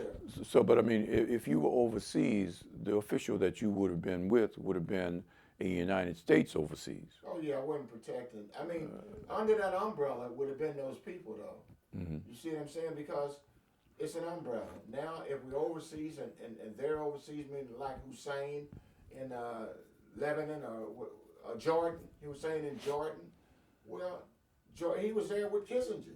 So if you were there with Kissinger and he was there and it was at the palace, you still got Hussein too. You know, you don't give up your gun because it's Hussein. We kept our guns. I kept our weapons overseas. And so, yeah, that's the same thing. So they're in that umbrella, protecting both of them at the same time. And we protect world leaders all the time at the United Nations. We take them into the United Nations, leave them with those people, then we when they come out, we take them to their residence and keep them the rest of the hours they're in the States. Yeah. What were some of the other countries that you would have had details on? I mean, other people from other countries? Or what? Well, you traveled a lot of over. that stuff's in the United States, but I traveled overseas. When I travel overseas, I'm with diplomats. Right. I'm with the Secretary of the Treasury or something like that. Matter of fact, it's always with the Secretary of Treasury or the Secretary of State. You know, because Kissinger was the Secretary of State. He didn't want State Department security. He wanted the U.S. Secret Service security. So he started that with him. Like when in my early days, I mean, I was with the Kennedy kids up in Putnam, Vermont, where they were going to grade school. What's her name? Carolyn Kennedy, young girl. Caroline. Yeah, and I had her. And she was just in grade school, and I was with her and protected her because there was a threat on them for kidnapping. And the director of the Secret Service, I think it was H. Stewart Knight, he said, no, we're going to, Mrs. Kennedy, Jacqueline Kennedy on asked if he would protect her kids. And he said, yes.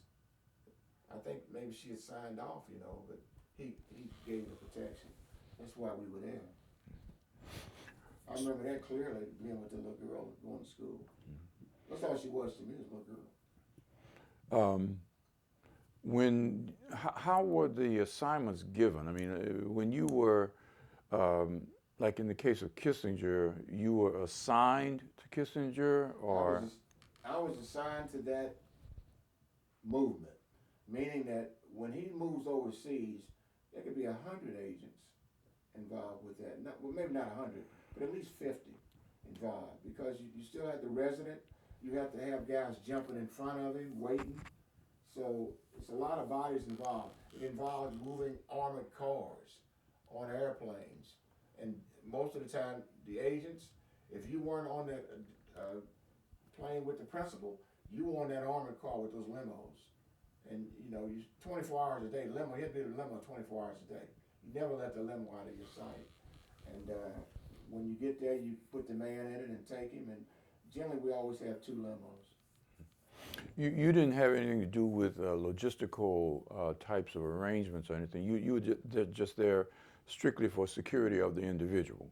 Well, yeah, I've had logistical stuff to do because I was in the office and the guy was, whoever it was coming, like President Ford coming to Cincinnati.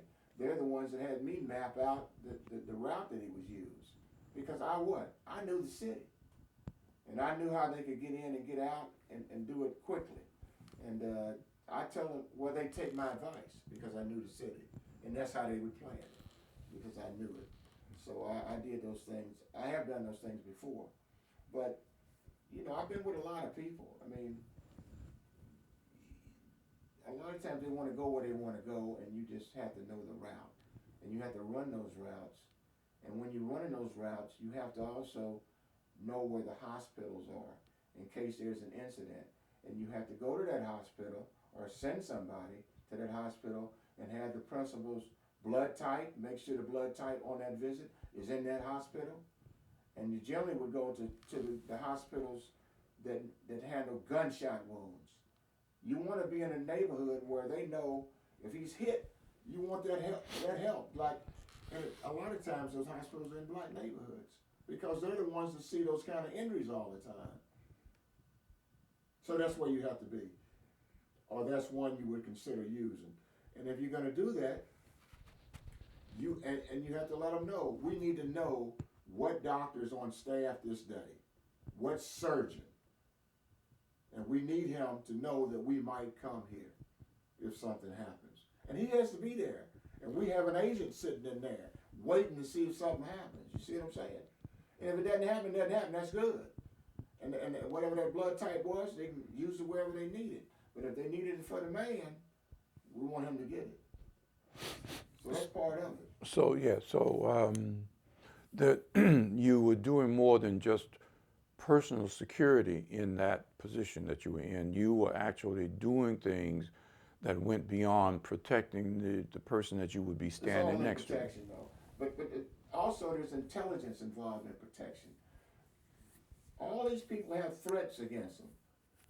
So if people are threatening protectees, and they're doing it randomly, they're just doing it, because they can do it.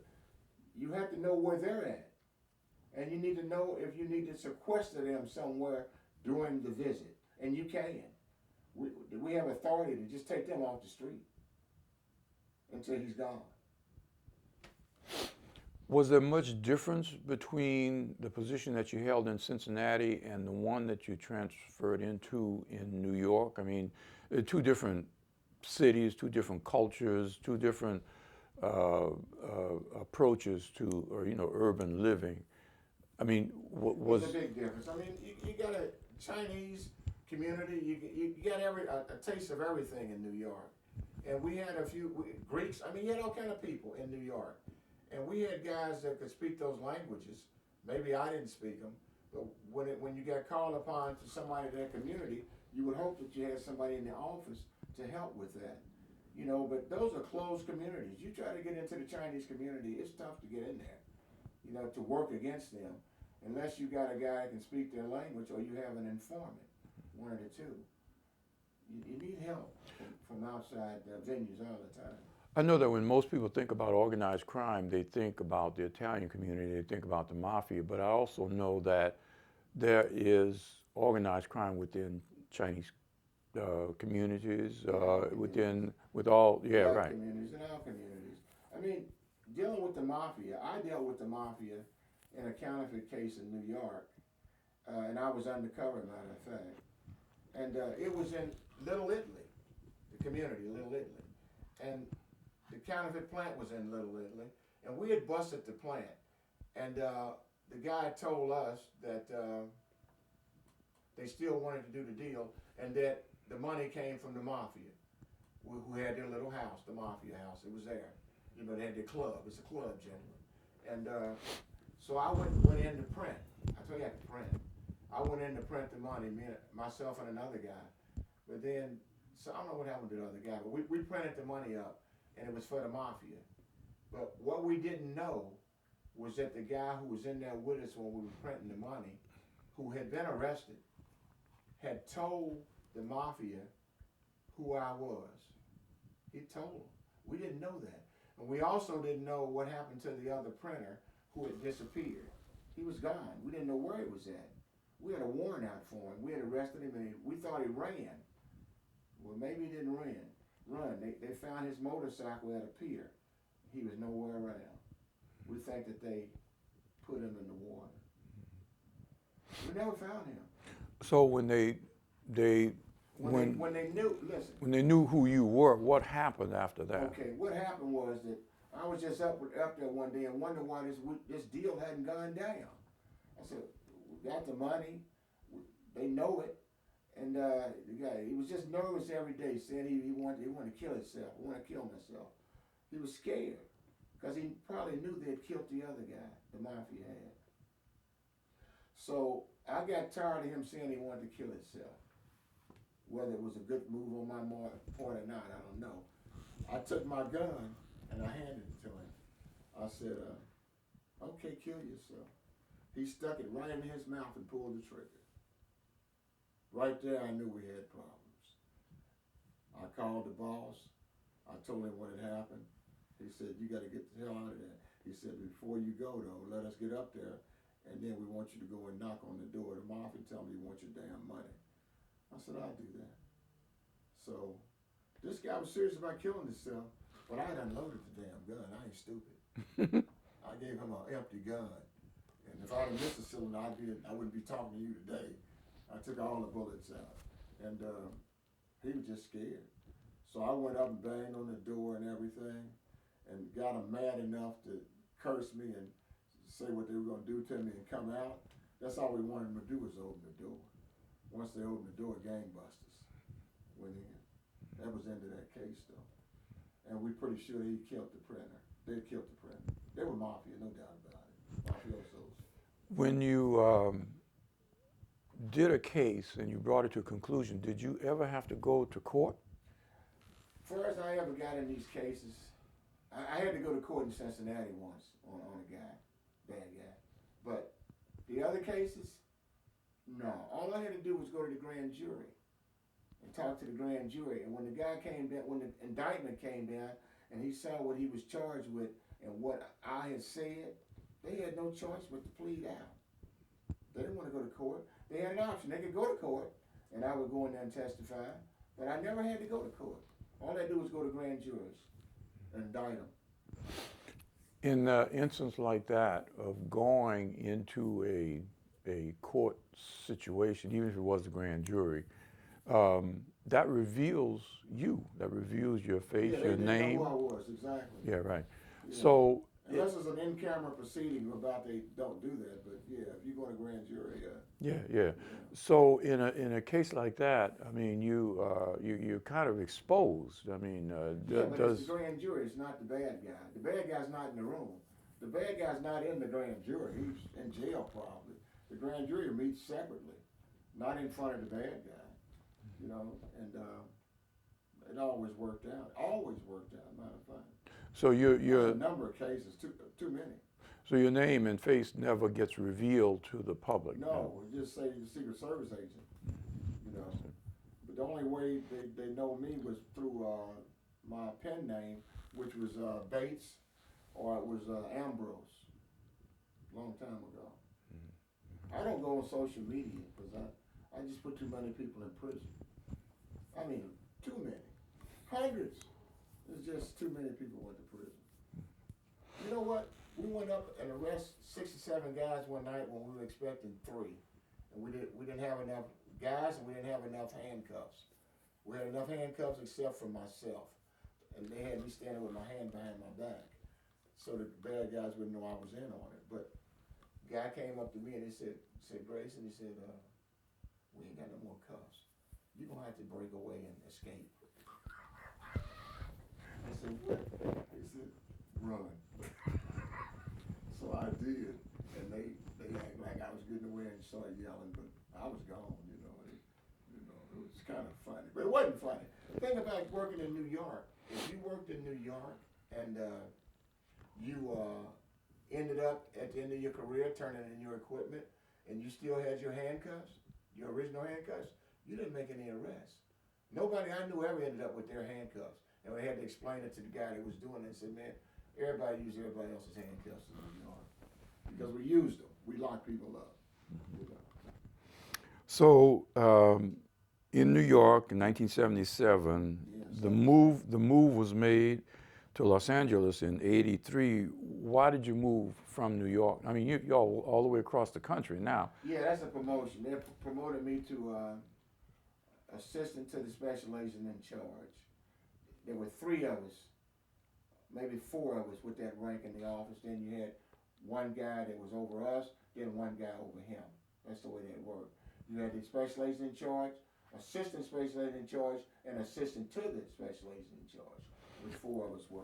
So I've heard that term before, and you hear it on TV and all the movies. How is special agent in charge defined? What does the word special mean in front of agent? That's the SAC. Oh, special agent. So that is the name. They're all special agents. All special agents. Mm-hmm. But this one just has to be in charge. He's the man. Mm-hmm. You know, you can only get one of those. You know, then you get the assistant special agent in charge, and then the assistant to the special agent in charge, which was 4 of us.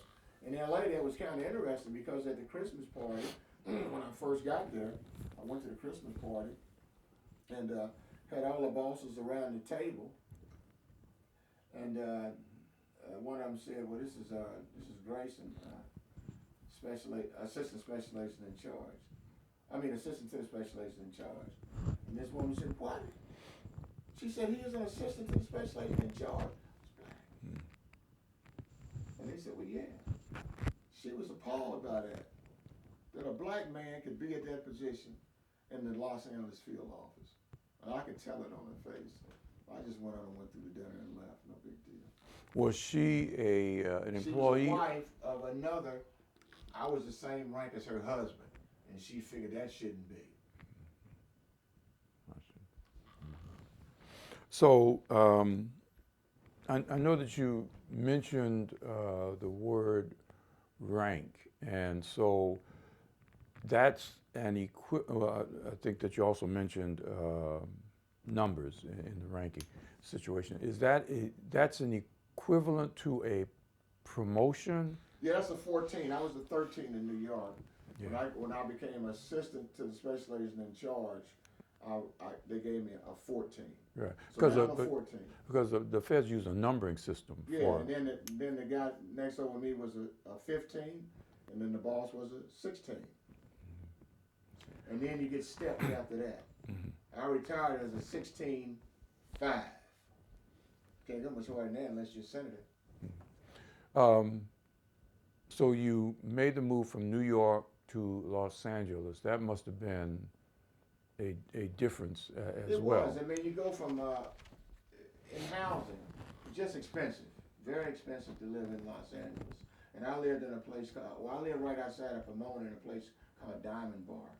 And we went from a $50,000 house to a $250,000 house.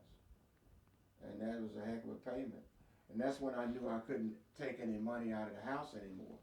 And I let my wife have all the finances because that's a lot of, I mean, she just had to get by. We had 3 kids at the time, and I never took, and to this day, I've never taken a cent off of money I make outside the house.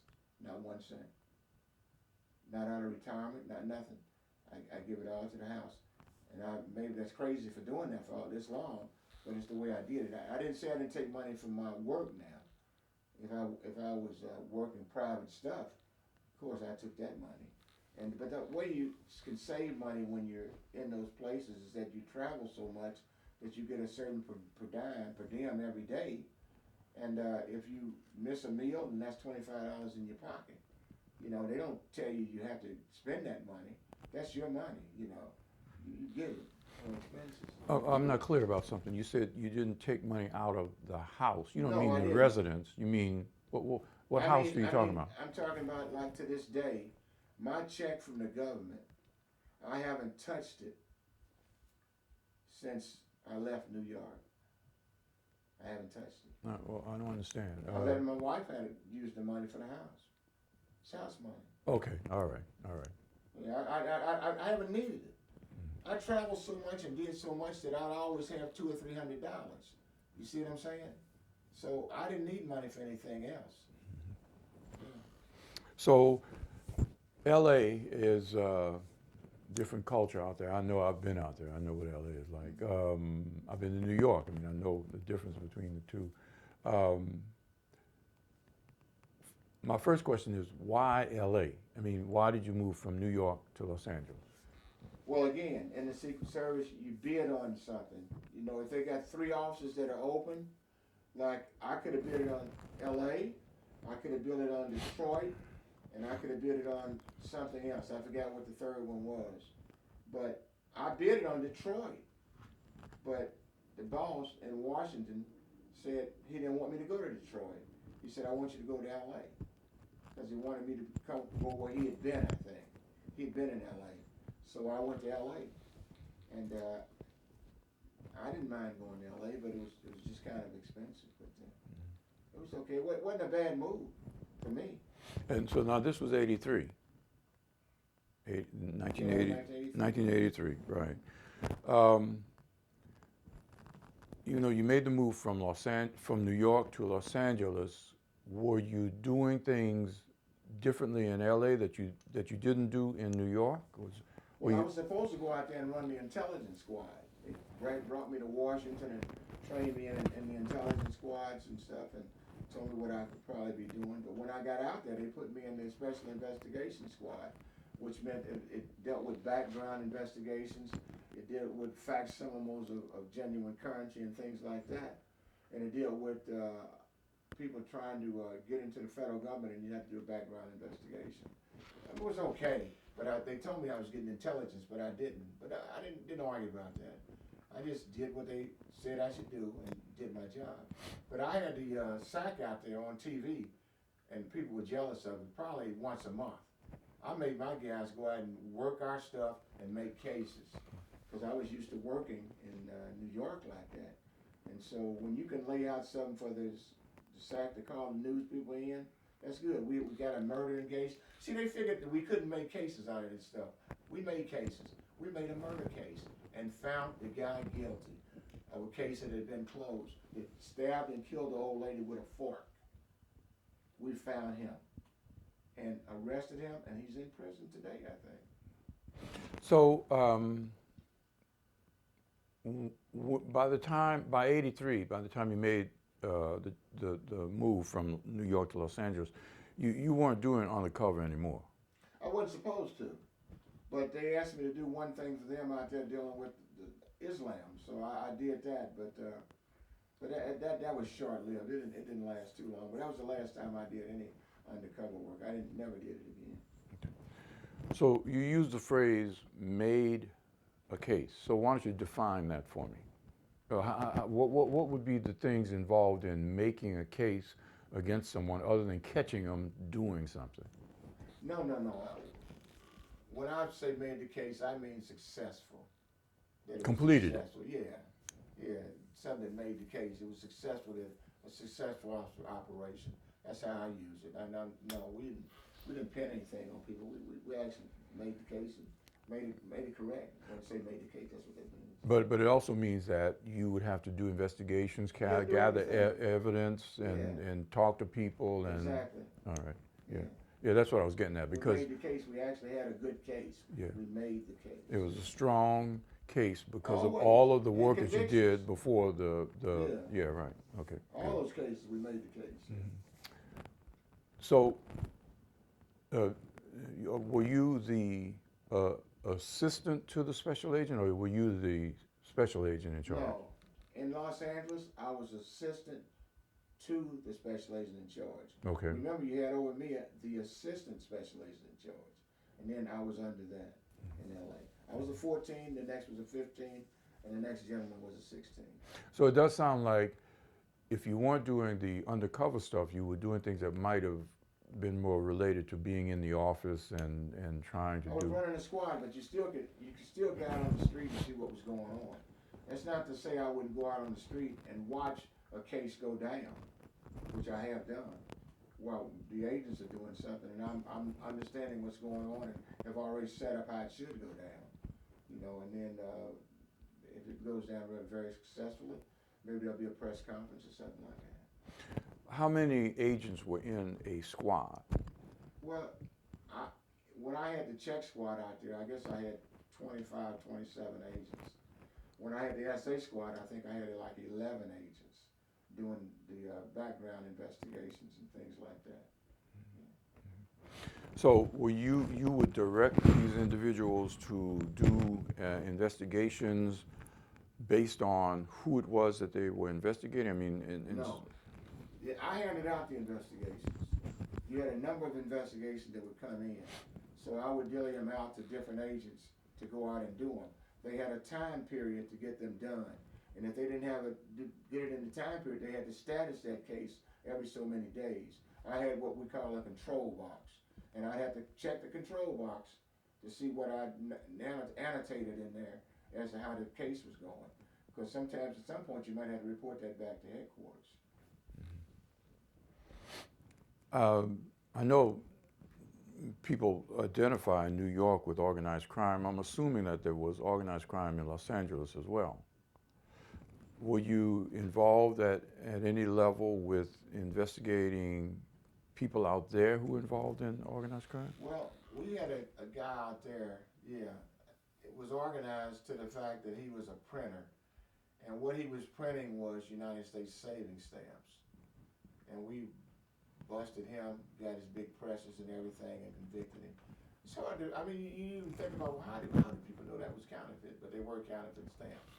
And we busted him and got him for that. And that was a big press conference. Mm-hmm. The stamps were like savings bonds, savings right? Stamp. You counterfeited U.S. savings. The stamp is worth money. Right. So you counterfeit the stamp, you're taking money from the government. Mm-hmm. That's the government's money. So that was a violation. Mm-hmm. And so you had about 11 agents working under you. In the SS squad. But then when I had the check squad out there, I had 20-something agents or better out there too.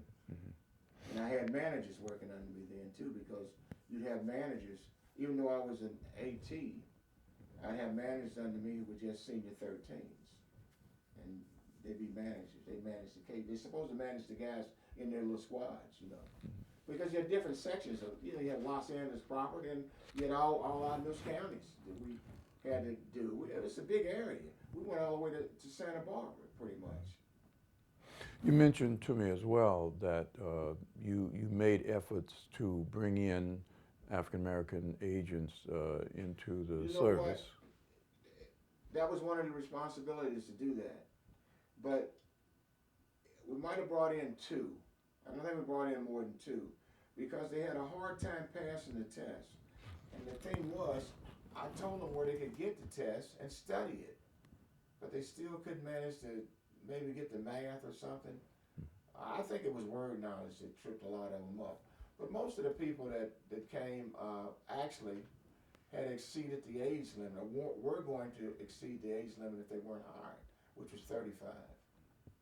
And if you get up there, they're not going to probably bring you on, because we had mandatory retirement at 57. That's interesting. I didn't realize that you had to retire out at a certain Guns. age. You carry a gun, they don't want you carrying that gun after you're 57 years old. Might be 55 now, I'm not sure. Well, what would be the reason for them to impose an age limit on the On the weapon? Well, not on the weapon, but on the person. It's on the weapon. It's on the weapon. If you're 1811 means you carrying a weapon. Means you carrying a gun, 1811 series. Mm-hmm. And I don't know, reaction, arrest, I don't know. But that's how they said it, and it's still in stone today. It could be that it's based on what the individual is able to do at a certain age. Is that the reason? It's about your physical attributes, yes. Yeah, right. You know, you don't be out there fighting at 57 years old. Mm-hmm. And sometimes you have to fight. Mm-hmm. So, yeah. Mm-hmm. So you were in Los Angeles in your department from 83 until 88, when you made the... I was in Los Angeles from 1983 to 85. And I went to, as the boss to the Columbus, Ohio field office. Okay. It's on the left side, I think. 85, U.S., yeah, right, Columbus, Columbus, Ohio. So I ran an Ohio district. It stretched to West Virginia, to Pennsylvania, and far north to the Cleveland district. But we didn't enter the Cleveland district. So when you started that job, then your responsibilities were beyond the squad, the unit. I was a SAC. Yeah, because I ran the office. You ran the office, and it covered everything in the district. A territory. Yes, you had a territory over several states. Mm-hmm. Right. No, it extended to those states. My jurisdiction was only in Ohio, though. It did not travel into Pennsylvania or into West Virginia. There were officers in Pennsylvania and West Virginia. I see. Might have shared some stuff on the border, I don't know, but we didn't have any real responsibility in that. Mm-hmm. In Cincinnati, way back in the day, we did cover northern Kentucky. You know, interesting incident there was that, and I hate to go back, but I'm going back. In 1975, probably, Gerald Ford was coming into the greater Cincinnati airport, and I got a notice on my radio that asked me to go to the airport and secure a secure room for him, because he was landing at a certain time. So I took off across the river and was heading up 75 going down to 71 toward, and then go to the airport. And highway patrolman, a cop, sheriff's deputy, pulled me over and said, "You're speeding." And I said, "Yeah, I had to get to the airport. I'm a federal agent." "Where's your badge?" I said, "Here it is, right here." I showed it to him. And I got right back in the car. I didn't say another word to him. And I sped off again. But he stayed after me and stayed after me. And I just kept going to the airport. So I had to get there. I had to meet that plane.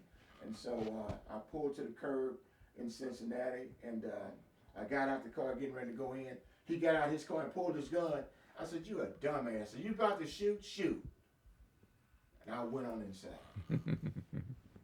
And the guy, I didn't know the guy. I'd seen him when I went to the airport, who was a porter.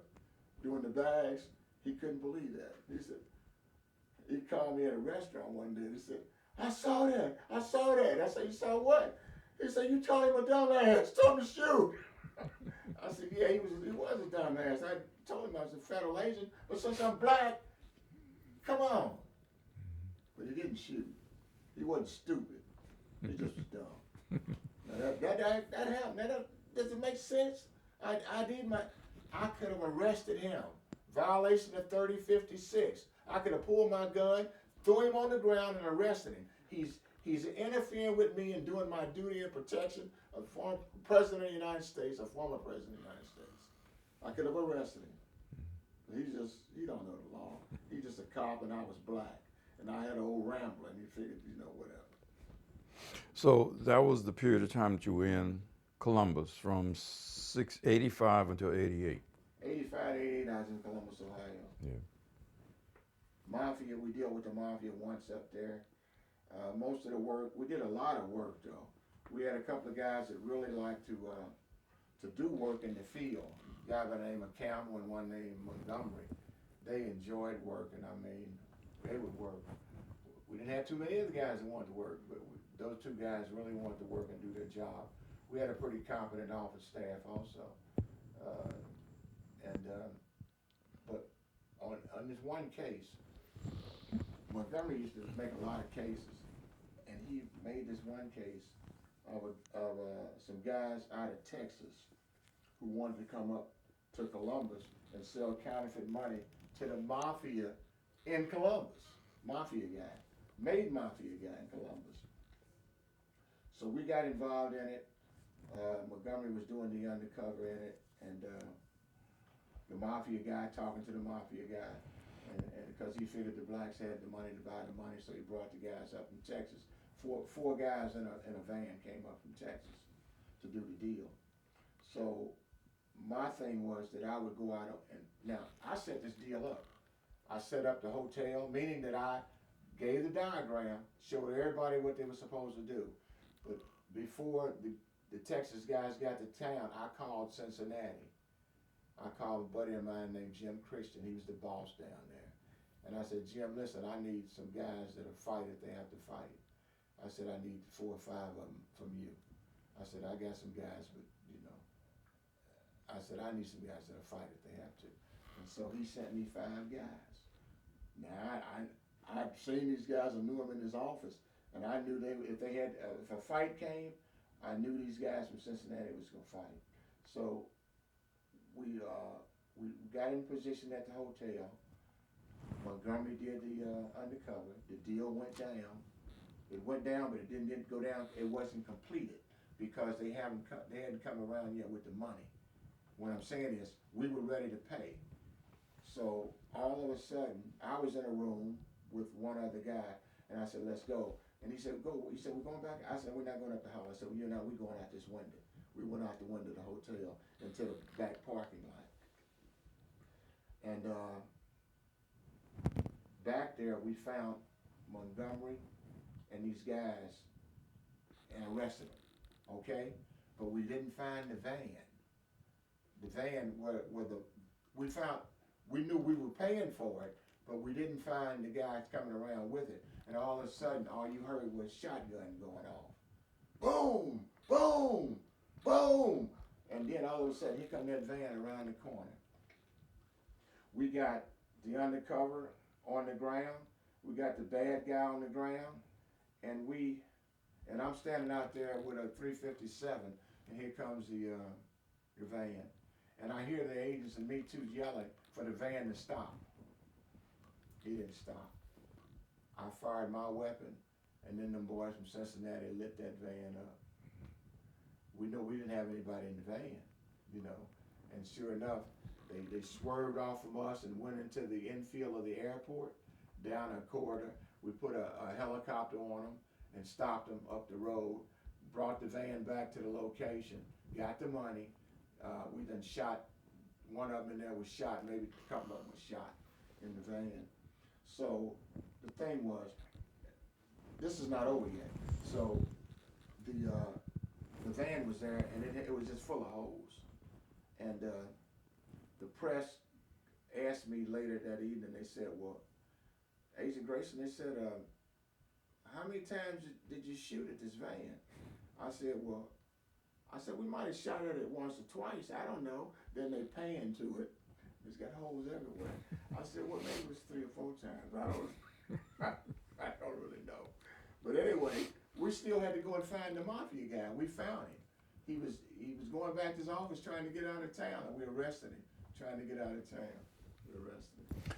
In a case like that, how would you go about finding out that a deal like that was about to go down? I mean, do you have sources of information? We set up the deal. Okay, but how did We had you? the undercover in there. The undercover was in with the mafia guy who had ordered the money up, who wanted to have somebody there to pay for it. So our guy was there to pay for it. That's how we got in. He brought us in. I see. But he didn't know he was bringing us in.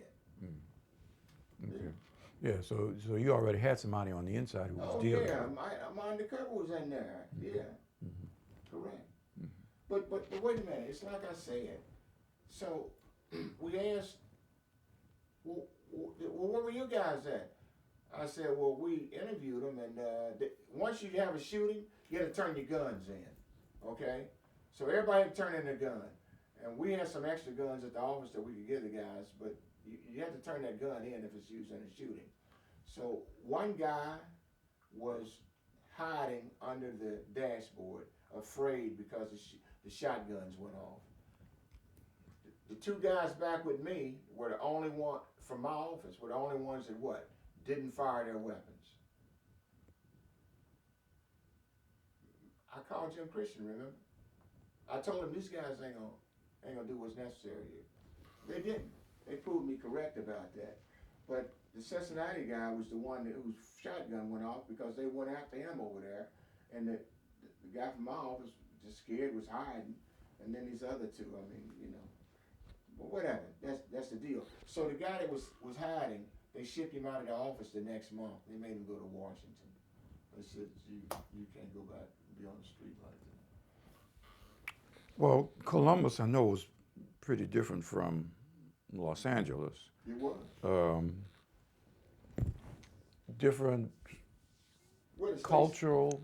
Well, we had a state senator there, John Glenn was in office, and he had an issue with a threat on him, and so we just took it upon ourselves to make sure he got to his office and got home. But I think we might have told headquarters we did that. I don't really remember. It just seemed like that was the thing to do. He didn't have any protection. Get the senator killed. Didn't want to do that. It's actually a bureau responsibility, but a lot of people calling on us for that for some reason. But the climate of the city was a lot of hostility about racism in the police department, and I was supporting the deputy chief at the time, and he was on trial. They had a trial going about racism in the police department. He eventually became chief, and so I was supporting him. And I went to court every day and sat there. This is moral support for our Dropped your mic.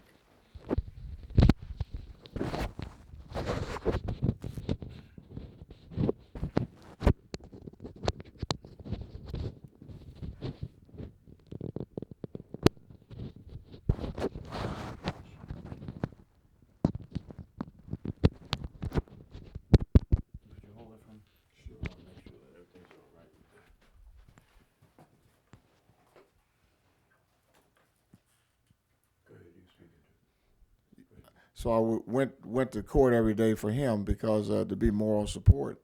So I was in the court every day for that hearing about the racism in the Columbus Police Department. Okay, why don't we take a break here? That's fine. How long we been at? I think, well, I got 1:45. Wow.